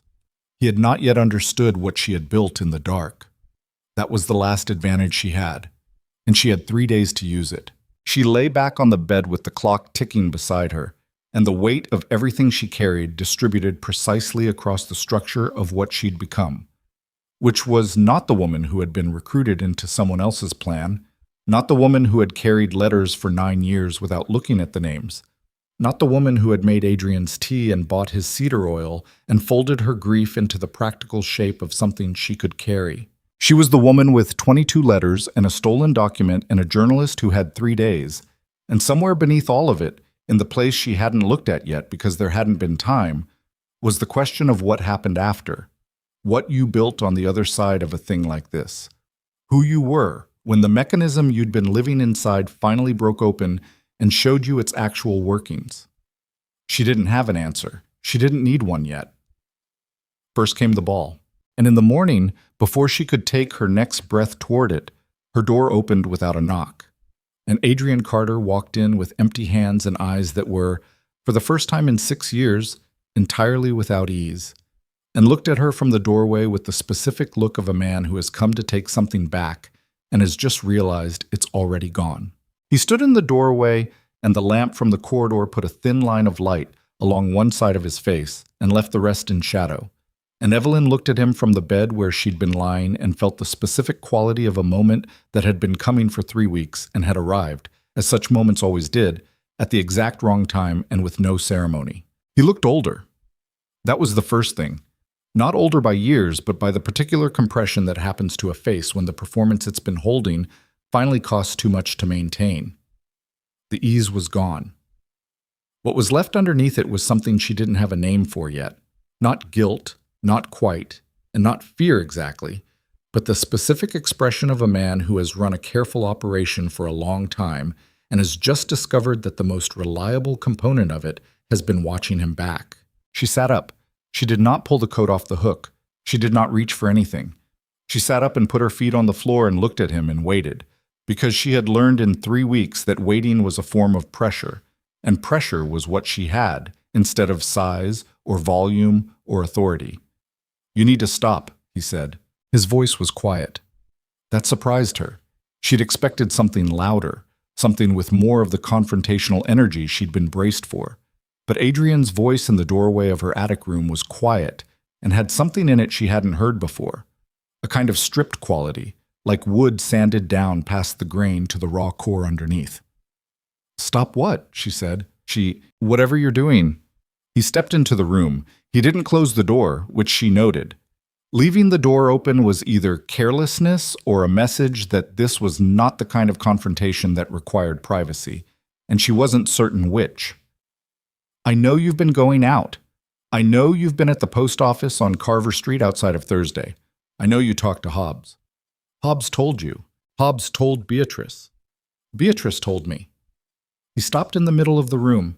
He was 6 feet from the coat on the hook, and she was 4, and the arithmetic of that was not lost on her. "Evelyn, whatever you think you know, I don't think I know anything, she said. I know it. The room held that for a moment. His jaw moved. He looked at the coat on the hook. He looked back at her. She watched his eyes do the calculation. The same calculation she'd seen in Hobbs, in the young man at Crew's warehouse, in every person who had reached the moment where the thing they'd been keeping in the category of manageable had reclassified itself as something else. And she watched him decide that the version of this conversation where he maintained the performance was over. How long? He said. 3 weeks. The stone. Before the stone. The smell of cedar oil on an envelope I'd been carrying for 9 years. She looked at him steadily. You weren't careful enough. That's the thing about mechanisms you trust completely. You stopped checking them. Something moved across his face. It was not guilt. She had stopped expecting guilt from him several days ago, and the stopping had cost her something she hadn't named yet and wouldn't name here. It was something closer to recognition, the expression of a man seeing a thing clearly for the first time, or for the first time admitting he saw it. I didn't plan you, he said. She waited. I mean, it wasn't...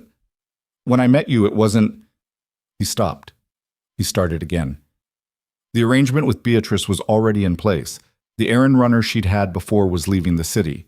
She needed someone reliable in the house. Someone who wouldn't look. He paused. You were right for it. That was true, but that's not the only thing that was true. Don't, she said. Evelyn, don't give me the version where it became real, she said, and her voice was still flat and still level and still the voice she'd been engineering for 3 weeks because the alternative was the collapse, and the collapse was not for this room. I've read 6 years of your letters. I know how you write when something is real to you. I know the difference. Don't give me the version where I was also something. He was quiet. Outside the attic window, the night was full and cold, and somewhere in the city, the lights of the Whitmore Estate's lower floors were lit for the final preparations before the ball, which was in 2 days, which was the only fact that mattered more than everything else in this room. What are you going to do? He said. What I need to do. Evelyn. And his voice changed again. Not softer, not the easy voice she'd known, but something more direct, a wire pulled taut. I need you to understand what happens if you do this. Beatrice has people, not just Hobbs, not just Crew, people who manage situations that become inconvenient. You're making yourself into a situation. She looked at him. She looked at him the way she'd been looking at rooms for 9 years. Not at the surface, but at the structure, the exits and load points, the places where the weight actually sat. Are you threatening me? I'm telling you what's true. You've been telling me what's true for 6 years, she said. I've only been listening correctly for 3 weeks. He stood in the middle of her attic room with his hands at his sides and his face stripped of its performance, and she thought, this is who he actually is. Not the man at the bench with the cedar oil and the easy laugh and the large dreams. This contained calculating person who has run a long operation and is now assessing whether it can be salvaged or whether it needs to be cut. She had loved the other version. She had built a life around the other version. And the other version had been a mechanism, as precisely engineered as anything on his workbench, designed to hold a shape that served a function. The shape had served its function. Leave, she said. He looked at her for 3 more seconds. Then he left. He pulled the door shut behind him, and his footsteps went down the attic stairs, and she listened to them until they were gone. And then she sat in the silence and breathed and breathed and breathed. She gave him 20 minutes to clear the building. Then she took her coat off the hook, put the tin in the inner pocket, and walked out into the night.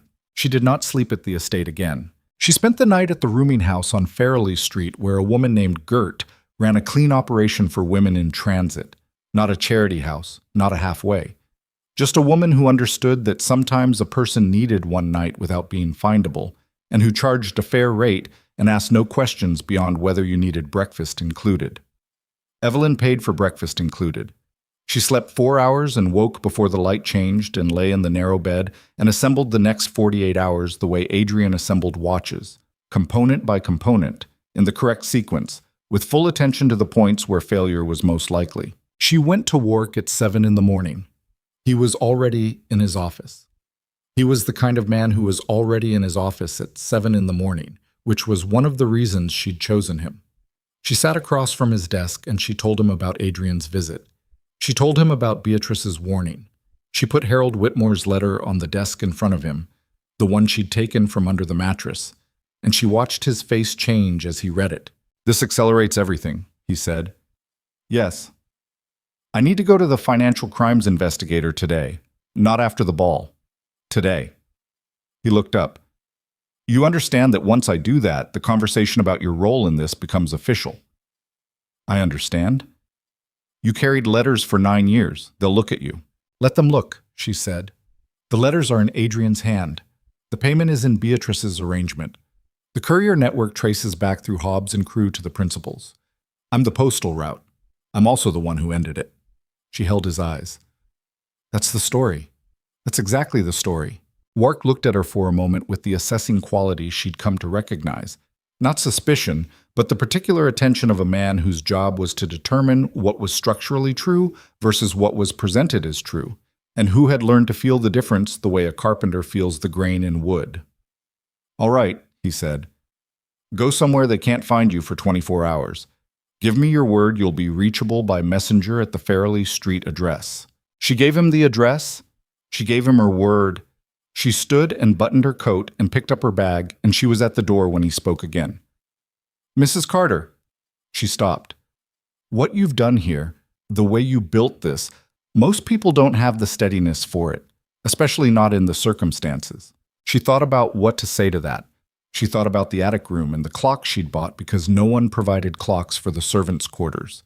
She thought about 450 letters and 3 shillings a week, and cedar oil purchased with the money she'd earned carrying her own husband's deceptions. "I had a lot of practice being steady," she said. "I'd have preferred not to." She walked out into the morning. The next 24 hours had the specific compressed quality of time that matters, where each hour is both longer and shorter than it should be, where the body moves through ordinary surfaces while the mind runs the problem continuously, where you eat and walk and breathe because those functions continue regardless of whether your life is in the process of fundamental structural change. She ate at a cart near the harbor. She walked the long waterfront road she'd known since childhood, the one that smelled of salt and rope and the specific cold particular to water that has no patience for the concerns of the people who stand next to it. She thought about nothing useful and everything necessary, and by mid-afternoon she had arrived at the only question that remained: whether Wark would move fast enough, and whether fast enough was actually fast enough, given that Adrian now knew she had the letters, and Beatrice now knew Harold knew about the money, and the entire construction that had held for 9 years was in active collapse. The answer came by messenger at 4:15. A boy, maybe 12, with a note folded once and sealed with a plain wax dot. She read it in the doorway of the rooming house with Gert watching from the hall with the practiced incuriosity of a woman who had seen many things come through her door. The note said, "Tomorrow evening. Investigator confirmed. Your presence required at the estate. Stay visible." W. Tomorrow evening was the ball. She stood in the doorway with the note in her hand and the harbor wind moving up the street from the waterfront, and she felt the full weight of it. Not panic, not the performed calm either, but the genuine thing, the steady thing, the quality she had arrived at through 3 weeks of building the version of herself capable of standing in this specific doorway at this specific moment. She had one move remaining that hadn't been made yet. She went back to the estate. Not through the front, through the servants' entrance in the early evening, with her coat on and her bag on her shoulder and the tin in her inner pocket, and she walked in like a woman who belonged there, which she had for 9 years. And Mrs. Patton was in the kitchen and looked up with the expression of someone who had expected this complication and was managing her response to it. "You were gone all night," Mrs. Patton said. "Personal matter." "I'm sorry. Lady Beatrice asked for you twice this morning." "I'll speak with her." Mrs. Patton looked at her bag, looked at her face, did the arithmetic that housekeepers did, which was the arithmetic of reliability versus disruption, and arrived at the conclusion that this particular woman was more valuable inside the house for the next 24 hours than outside it. "The ball is tomorrow. I need every pair of hands." "You have mine," Evelyn said. She went upstairs. She put her bag in the attic room. She kept the coat on the hook and the tin in the pocket, and she went back to work, moving through the final preparations for the ball with the same competence she'd always brought to everything, And no one looked at her strangely because she had spent 9 years making herself into something that was expected to simply function, and the last thing she needed on the night before the ball was to stop functioning, and so she didn't. She saw Beatrice once, in the corridor outside the blue drawing room. Beatrice looked at her. The gray-blue eyes moved across her face with the assessment she'd brought to the sitting room 2 days ago, and this time Evelyn met it directly. Not aggressively, not with the performance of innocence, but with the flat, clear regard of someone who had nothing left to hide because everything relevant was already in motion. Something shifted in Beatrice's face. A small thing. The slight contraction of a person who expected to see fear and did not find it. She looked away first. She walked on. Her back was rigid and her heels were precise on the marble, and she turned the corner and was gone. Evelyn went back to work. The ball arrived the way all significant things arrived, with no particular announcement, simply by becoming the present tense. The house transformed in the hours before. Caterers through the kitchen entrance, additional staff hired for the evening, the great rooms opened and lit with the extravagance that the Whitmore name had always required. Harold Whitmore himself moving through the preparations with the heavy proprietary satisfaction of a man who owned things and liked the confirmation of owning them.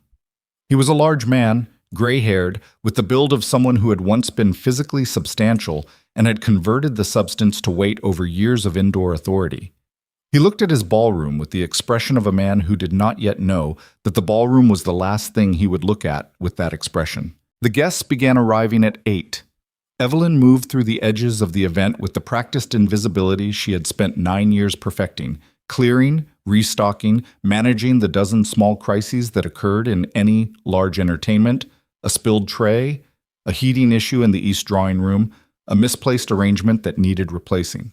She was everywhere and nowhere. She was the thing the house required her to be for the last time.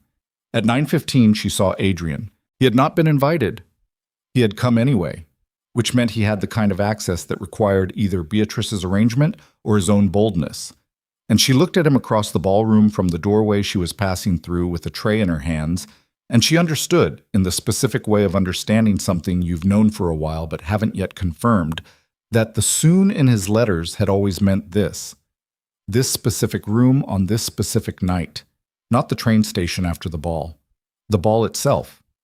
He was dressed well, better than a watchmaker on Bellamy Lane had reason to dress, in a dark coat that she had never seen, that had been purchased with money she had not provided, and he moved through the edges of the crowd with the controlled ease of a man who was managing something final and had decided that the management required his physical presence. She looked at where he was looking.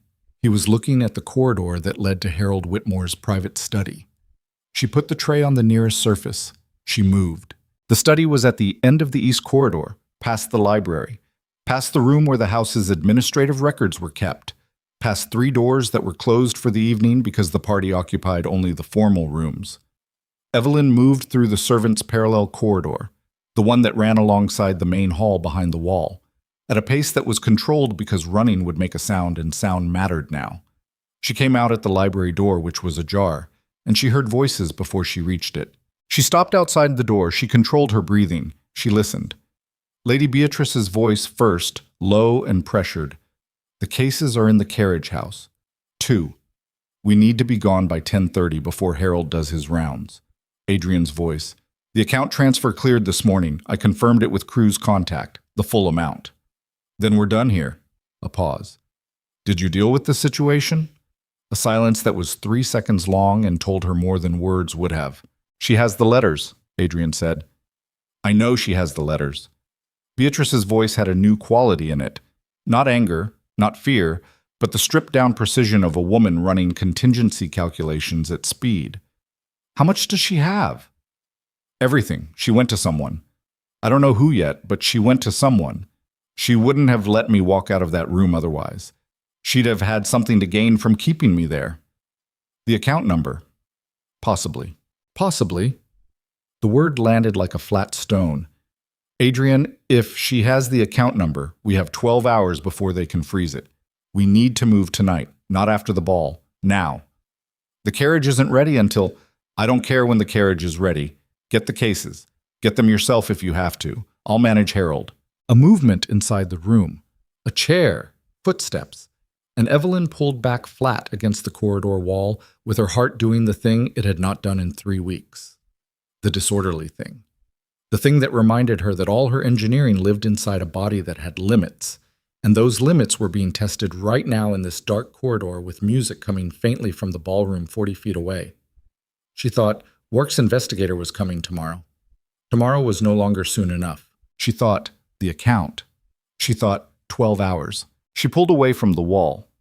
She did not go toward the servants' exit. She went toward the ballroom, moving fast now, fast enough that a footman in the corridor gave her a look she didn't stop to manage, and she came through the side entrance into the edge of the crowd, and she scanned the room with the same quality of attention she'd brought to everything else. Exits, angles, where the weight sat. And she found Harold Whitmore standing near the central fireplace with 2 men in formal dress, laughing at something with the easy authority of a man who has not yet looked at his own study corridor in the last 15 minutes. She was halfway across the room toward him when a hand closed around her arm. Not hard, not violent. The specific grip of someone who had been waiting for her to move and had timed the interception precisely, which meant he had been watching the library corridor, which meant he had been watching her. She turned. Adrian had his hand on her arm and his face was very close, and his eyes were the clearest she had ever seen them. Not easy, not performed, but alive with something that was neither the man she'd married nor the man she'd discovered, but a third version she hadn't met before. A version that was simply the truth of him, unfiltered, and the truth of him was a person who would do what was necessary and had spent 11 years deciding what necessary meant. "Don't," he said. Around them the ball continued. Glasses clinked. Music moved through the room. 200 people occupied the same space with the comfortable self-absorption of the invited, and not one of them was looking at the woman by the east corridor door with a man's hand on her arm and a tin in her coat pocket and everything at stake. "Let go of my arm," she said. "You'll walk out of here with me. We'll talk. I'll explain. You've explained enough. Evelyn." His hand tightened slightly. Not threatening, not yet, but the pressure of urgency, the pressure of a man who needed a specific outcome in the next 60 seconds and was running out of ways to produce it without force. "You don't know what you're walking into. You think work protects you? You think a journalist with a story protects you from people who have been managing their exposure for 11 years? I think 42,000 pounds and a false passport make a very specific kind of target," she said, "for people who are paid to care about those things. And I think you are standing in the middle of a ballroom full of witnesses with your hand on your wife's arm, and in approximately the next 45 seconds, either you let go or Harold Whitmore's evening becomes extremely interesting." His jaw set. His eyes moved to Whitmore across the room and then back to her. She watched the calculation. She had become, over 3 weeks, very good at watching calculations happen in other people's faces, at reading the precise moment when one option closed and another opened. His hand released her arm. He stepped back. She held his eyes for one more second. She had thought she would feel something in this moment, some residue of the 6 years, some last claim of the grief she'd been storing in the collapsed room at the back of her. But what she felt was simply the absence of the weight she'd been carrying, the specific lightness of a structure that has been load-bearing for too long finally being allowed to stand down. She turned away.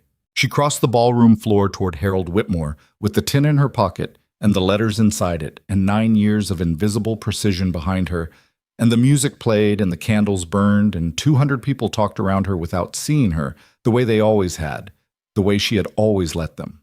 She was 8 feet from Harold Whitmore when the door at the far end of the room opened. She heard it before she saw it. The specific quality of a door opening onto a space that was not meant to be opened. The change in air pressure, the way the nearest conversation stopped in the small radius of disruption it created. She turned with everyone else to look, because not looking would have been the only suspicious thing. And what she saw was Lady Beatrice Whitmore in the entrance of her own ballroom with a small traveling case in one hand and a pistol in the other. The music stopped in the way music stops when something supersedes it, not by ending, but by becoming irrelevant. The room held its breath.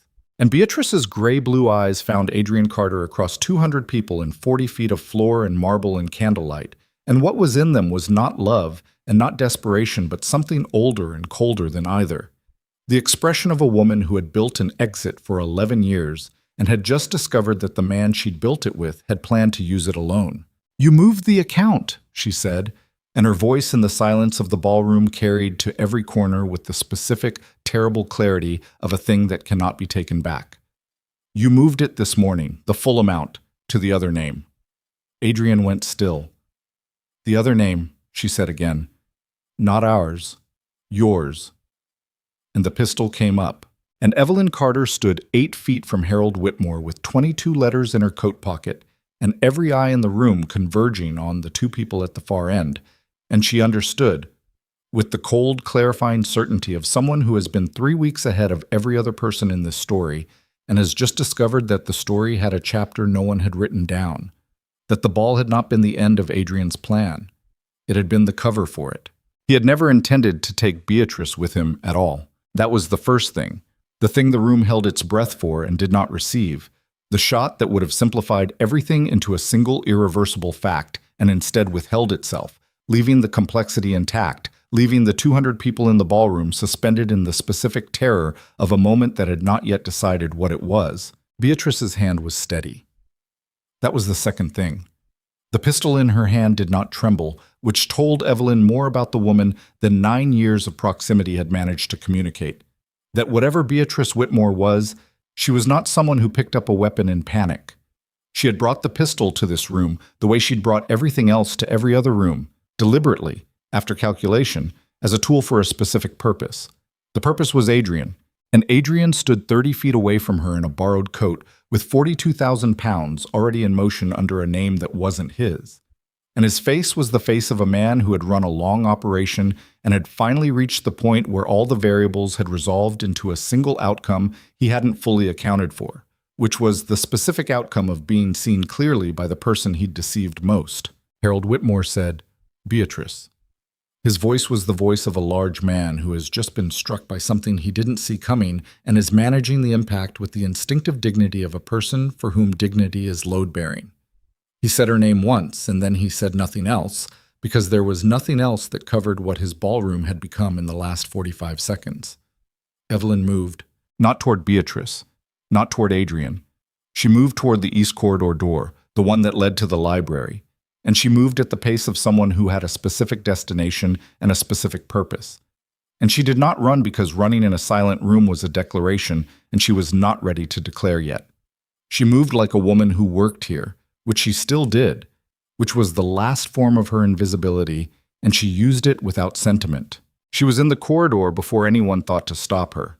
In the library, she went to the writing desk in the corner, the one with the brass lamp and the shallow center drawer sham, and she opened the drawer and she placed the tin on the desk surface and opened it and laid the letters out, not in the careful sequence she'd shown Wark, but in the raw order of accumulation. 22 letters, and the transcription and Harold Whitmore's letter that she'd taken from under the mattress and carried for 2 days, and she stood back and looked at them the way you look at a thing you've built before you hand it over.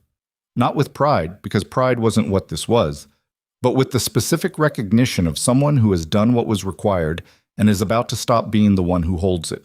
She heard the crowd's voice change in the ballroom. Not screaming. The upper classes screamed less than people expected, their crises tending toward a compressed, urgent murmur rather than volume. But the quality of the sound shifted, became more mobile, people moving, the specific acoustic of a room reorganizing itself around an emergency. Then she heard Harold Whitmore's voice, louder now, with an authority in it she hadn't heard from him before in 9 years of peripheral proximity. He was not a man she'd thought of as capable, so he was a man she'd thought of as occupied, which was different. But the voice that came through the ballroom door and down the corridor to the library had the quality of something that had been waiting under the surface of his social performance for exactly this kind of moment. "Nobody leaves this room," he said. And then, to someone specific, "Put it down." A long pause. "Put it down, Beatrice." The silence that followed was the kind that has a sound inside it, the sound of a decision being made in real time by a person standing at the edge of a choice that has no good side. Evelyn stood in the library with her hand on the desk and her letters spread in front of her, and she waited to hear what the silence resolved into. She heard the specific sound of a pistol being set on a hard surface, not thrown, set down, with control. Then Harold Whitmore said, in a voice that had changed, quieter now, more interior, the voice of a man absorbing a specific and personal magnitude of damage. "Someone find the investigators I contacted this morning. They'll be outside. I told them to wait until I signaled." Evelyn closed her eyes for 3 seconds. He had already called investigators. Before the ball. He had been further along than she'd known, which meant Harold Whitmore had been running his own quiet calculation in parallel with hers. And neither of them had known about the others, and the thing she'd been building toward for 3 weeks had been, in some form, already in motion from another direction.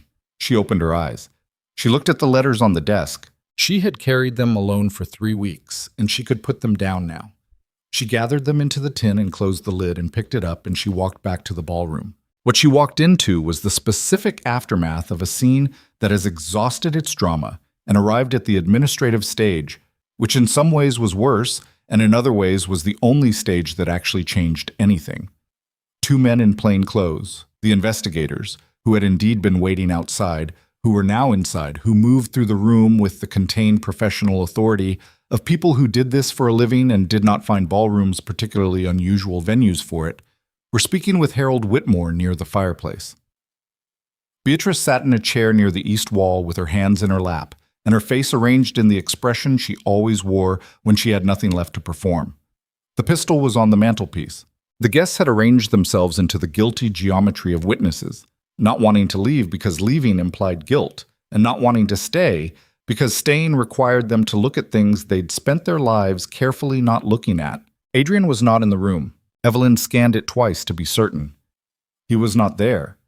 Someone had let him leave, or he had left in the confusion of the pistol, in the moment when every eye was on Beatrice in the ballroom and no one was watching the door. He was gone, and she felt the absence of him in the room, the way you feel the removal of a weight you've been carrying so long you'd stop knowing it was there, as a sudden recalibration of balance, slightly disorienting, more relief than loss. She crossed the room to Harold Whitmore. He looked at her. She had worked in his house for 9 years, and she was not certain he had ever looked at her directly. He was looking at her now with the eyes of a man who had just had his entire domestic architecture dismantled in his own ballroom and was identifying for the first time the individual components of it. "Mr. Whitmore," she said. She held out the tin. "My name is Evelyn Carter. I've been employed in your house as a maid for 9 years. These are letters that document the full scope of what has been done here. I've also spoken with Thomas Wark at the Meridian Examiner, who has a copy of the financial documentation. The original is in your investigator's interest to collect from a courier named Gerald Crew at the East Dock warehouse before morning." Harold Whitmore looked at the tin. He looked at her face. He took the tin. He said, "You knew about this." "I discovered it 3 weeks ago," she said. "Before that, I was the instrument of it without my knowledge. I can explain the full sequence to your investigators whenever they're ready." One of the investigators, the older one, with the flat, organized face of a man who filed things correctly, had moved closer during this exchange. He was looking at her now with the same assessment she'd received from Wark, the measurement of structural truth versus presented truth. She held the measurement without flinching. "We'll need a full statement," he said. "I know," she said. "I'm not going anywhere." She sat down. She sat in a chair against the wall of the Whitmore ballroom, and she gave her statement to the investigator named Crane in the low, specific, sequence-ordered manner of someone who has been preparing this statement for 3 weeks and has it organized. She told him about the Thursday errand and the cedar oil and the opened letter. She told him about Hobbs and Crew and the account at the bank 700 miles away. She told him about Harold's letter under the mattress and Adrian's locked drawer and the false passport.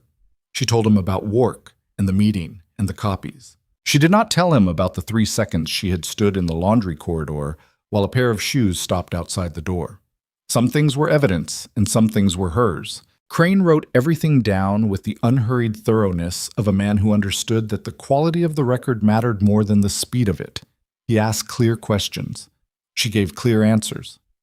Outside the ballroom windows, the October night continued, indifferent to the specific human reckoning taking place inside. Beatrice was escorted out an hour into the process. She walked through the ballroom with her back straight and her chin at its habitual angle, and she did not look at Evelyn, which was either the last dignity she had available or a statement about how she still categorized the woman who had undone her, and Evelyn did not need to know which. She watched her go and felt nothing she could name, which was not the same as feeling nothing. It was the specific flatness of an emotion that has been carried too long and has worn itself smooth. Harold Whitmore sat by the fireplace for most of the night. He sent his guests home at 10 with the efficient, shell-shocked grace of a man managing catastrophic loss through the only mechanism he had, which was the performance of authority. He drank one glass of something that was not wine and did not drink another. At one point, Evelyn looked across the room and found him looking at the letters she'd given him, which he'd spread on the small table beside his chair, and his face had the quality of a man reading the history of a place he thought he knew, and discovering that the history was not the one he'd been told. She understood that feeling precisely. At midnight, the investigators had what they needed from her. Crane stood and closed his notebook and looked at her with the closest thing to warmth his professional face was capable of producing. "You'll need to be available for follow-up. Don't leave the city." "I won't," she said. She stood. She was very tired. It was the specific tiredness of 3 weeks of sustained precision finally releasing its claim on her nervous system. Not a comfortable tiredness, but a structural one, the feeling of load-bearing walls finally being allowed to stand down. She was almost to the door when Harold Whitmore said her name. She turned. He was still in his chair by the fire, the letters on the table beside him, his large gray-haired person occupying the seat with the slight diminishment of a man who has been significantly reduced in the last 4 hours and is beginning to understand the new dimensions of himself. "How long have you been in this house?" he said. 9 years, sir." He was quiet for a moment. He looked at the fire. "I didn't know your name until tonight." She had nothing to say to that would have helped either of them, so she said nothing. "The stolen amount," he said.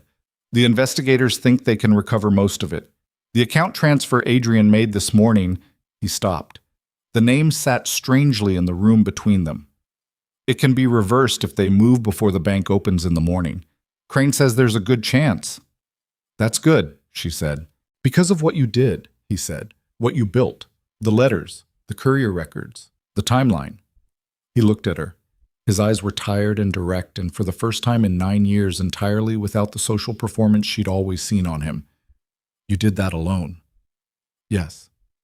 "Why didn't you come to me?" She thought about how to answer that. She thought about what it would have looked like.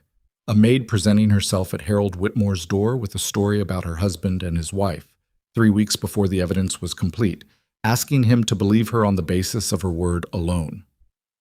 She thought about the specific arithmetic of whose word carried what weight in what rooms. "You wouldn't have believed me," she said. Not harshly, simply. He was quiet for a long time. Then he said, "No, probably not." He looked back at the fire. "I should have." She left him there. She walked home through the night city, not to the attic room, not to Bellamy Lane, but to the rooming house on Farrelly Street where Gert had a room that was hers for as long as she needed it. She walked the long way, the waterfront road, the one that smelled of salt and rope and the particular cold of water that had no patience for anything, and she walked it alone in the dark with her hands in her coat pockets and the tin empty now. The letters gone, submitted, evidence in a case that would take months to work through the system and would result in things she couldn't fully predict and didn't need to control. She thought about what comes after. It was a question she hadn't allowed herself until now, had kept it back, behind the more immediate questions of what to do and how to do it and whether it would work, the way you keep a door closed until the room on the other side of it is safe to enter. The room was not entirely safe. It would not be safe for some time. The investigators, the legal proceedings, the newspaper story Wark would publish in the next week, all of it would have her name in it, her role, the specific shape of what she'd been and what she'd done. And that was a kind of exposure she had never sought and was not certain she was ready for. But she was still standing. That was the thing that kept arriving as she walked. The simple, almost embarrassing fact of it. She had been used as a mechanism for 9 years. She had discovered it in the worst possible way and had chosen, in the weeks that followed, to become something other than what she'd been made to be. Not because she was exceptional, not because she had resources or authority or any of the things that made transformation easy for other people, but because the alternative, to fold, to accept, to continue being the hand that moved between 2 points without knowing what it carried, had become, once she understood it fully, not something she could do. You became dangerous, she thought, when you stopped having anything left to protect except the truth of what you knew. Not reckless. Dangerous. The specific danger of someone who had calculated the cost of every option and had decided that the option with the most integrity was the only one she could execute without losing something more important than safety. She had not been brave in the way the word was usually used, the spontaneous, feeling way, the way that asked you to run toward a thing without thinking. She had been brave in the slower, colder, more expensive way, the way that required you to think everything through and then act anyway, in full knowledge of what it cost. She did not know if that was worth more or less. She knew it was hers. She had been walking for 20 minutes when she stopped at the low wall by the harbor, the place where the road opened to the water, and she stood there and looked at the city lights reflected in the black surface of the harbor, the specific doubling of light and water that had always looked to her like proof of something she couldn't quite name. That things had more than one version, maybe. That the surface of things was not the whole of them. That what looked like darkness held, if you looked at the right angle, all the light there was. She stood there for a long time. She did not cry, not here, not tonight. The crying would come. It came eventually to everyone who had been through the kind of sustained internal violence she'd been through, and she would not be proud of the crying or ashamed of it. She would simply let it take what it needed when it came. Tonight she was empty in the clean way of a vessel that has done its work. And she stood at the harbor wall in the October cold and breathed the salt air and let herself be exactly where she was. She thought about the bookstore. It was not a new thought. It had been the shape of a thought she'd carried in the background for years. The way certain people carry a specific quiet dream that they've decided is too large to say aloud, a thing they bring out privately and look at and put back. A small shop, stationery and books, something near water if she could manage it, something with a window that let in morning light. She'd never told Adrian. She understood now that the not telling had been instinct working correctly before her mind had the information to explain it. That some dreams you kept separate from the people who had made themselves central to your life, because you understood, at some level below conscious knowledge, that those people might not be there when the dream finally became available. She was 31 years old. The dream was still there. She pushed off from the wall and walked back toward Farrelly Street. 6 months moved through the city the way 6 months always moved, with the uneven rhythm of consequence and resolution, some weeks dense with legal proceedings and investigators' questions, and the gradual construction of the official record, other weeks quiet enough that she could almost believe she was simply a woman living her life rather than a woman waiting for the formal completion of something she'd set in motion. The Whitmore case was covered by Wark in 4 articles across 2 months. He was careful with her, more careful than she'd expected, which she understood was not sentiment but professionalism, the specific care of a journalist who understood that the quality of his source affected the quality of his record. He named her. He had told her he would, and he had, but the naming was accurate. The maid who discovered the fraud, who built the evidence alone, who brought it to the right people at the right time, an accuracy, she found, was something she could live with in a way that distortion would not have allowed. Lady Beatrice was arrested and charged with fraud, conspiracy, and financial crimes against the Whitmore estate. The proceedings took time. They always took time when the defendant had the resources to delay them. But the letters were the letters, and the bank records were the bank records, and Hobbs, who had accepted the implicit deal Evelyn had offered him in the Carver Street post office, cooperation before the event rather than after, provided testimony that locked the courier network in place beyond challenge. Crew was charged separately. He contested it and lost. The stolen amount was largely recovered, not $42,000 exactly. There were costs, legal and logistical, and some portion had been moved through layers that took longer than a single morning to untangle. But the bulk of it came back. Harold Whitmore did not thank her publicly. He sent a letter instead through his solicitor, which was formal and correct and contained in the final paragraph a single sentence that she read 3 times and kept. I did not know what I had in my house. I know now. She kept it in the tin, which was otherwise empty. Adrian was found 6 weeks after the ball at a rooming house in a port city 200 miles north, the false passport in his coat, and 43 pounds remaining from whatever he'd managed to pocket before the account was frozen. He was brought back. He was charged. The watchmaker's shop on Bellamy Lane was let to someone else before the proceedings were concluded. She did not attend any of it. She had given her evidence and she had given her statement and she had done the work of the case, and the case's resolution was the system's work to finish, not hers. She understood the difference now between the part that required her and the part that didn't, which was a form of knowledge she'd been working toward for years without knowing she was working toward it.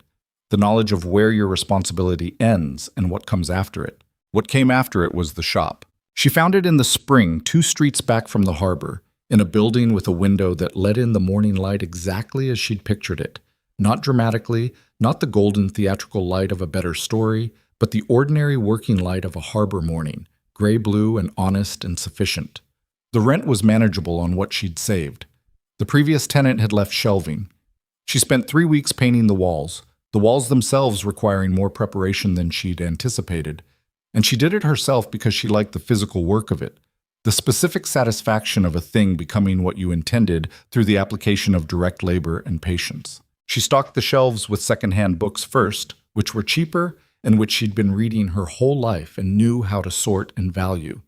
She added stationery in the second month, good paper, ink, the kind of materials that lasted, that were worth the slightly higher price because some things you bought were for a single use and some things you bought because you intended to keep them. She made that distinction clearly on the small card she placed in the window, which read simply, "Lasting things." The harbor people came first, the ones who walked that road every day, and noticed when a window changed. Then the book people, who found things by the particular instinct of people who have always found books. She was not a merchant by temperament. She was direct where charm might have been easier. But she was reliable, and reliable, she had always known, was worth more in the long run than easy. She learned the names of her regulars. She learned what they were looking for and what they didn't know they were looking for, which were often different things, and she became good at the navigation between them. She was happy in the specific, unremarkable way of someone who has arrived at a life that fits, not a triumphant happiness, not the large feeling she might have expected after the magnitude of what she'd been through, but the steady, durable satisfaction of someone who has built something with her own hands in full knowledge of what it cost and what it was worth. Some days were harder than others. Some mornings she woke with the specific quality of an old weight, returning briefly before she remembered that the weight was no longer hers to carry. She let those mornings be what they were, and then she got up and opened the shop. It was on a quiet Tuesday afternoon in the 4th month, when the light was coming through the harbor window in its low, particular way, and she was sorting a new box of books at the counter that the bell above the door rang and she looked up. Adrian stood in the doorway. He was thinner. The borrowed coat was gone. He was wearing something simpler, older, a coat that was actually his, or at least wasn't designed to be anything other than what it was. He looked tired in the deep way of a man who had not slept correctly for months, and his eyes, the eyes she'd spent 6 years reading as open, were simply the eyes he had, stripped of the performance she now understood had always been there. He looked at the shop. He looked at her. He looked at the shelves, the books, the paper in the window display, the small card that said "Lasting Things," and something moved across his face that she chose not to name because naming it would have required more generosity than the moment called for and more bitterness than she was willing to carry. She set down the book she was holding. He said, "Evelyn." She said nothing. "I wanted to say—" He stopped. He looked at the floor, which was the clean pine floor she'd sanded herself, and then back at her. "I don't have a version of this that makes it something other than what it was. I know that." "Good," she said. "I wanted to say I was—" "Don't apologize," she said, not harshly, but directly, the way she said everything now. "An apology is for when you made a mistake. What you did was a series of choices made over years with full knowledge. Those don't apologize. They account." He was quiet for a moment.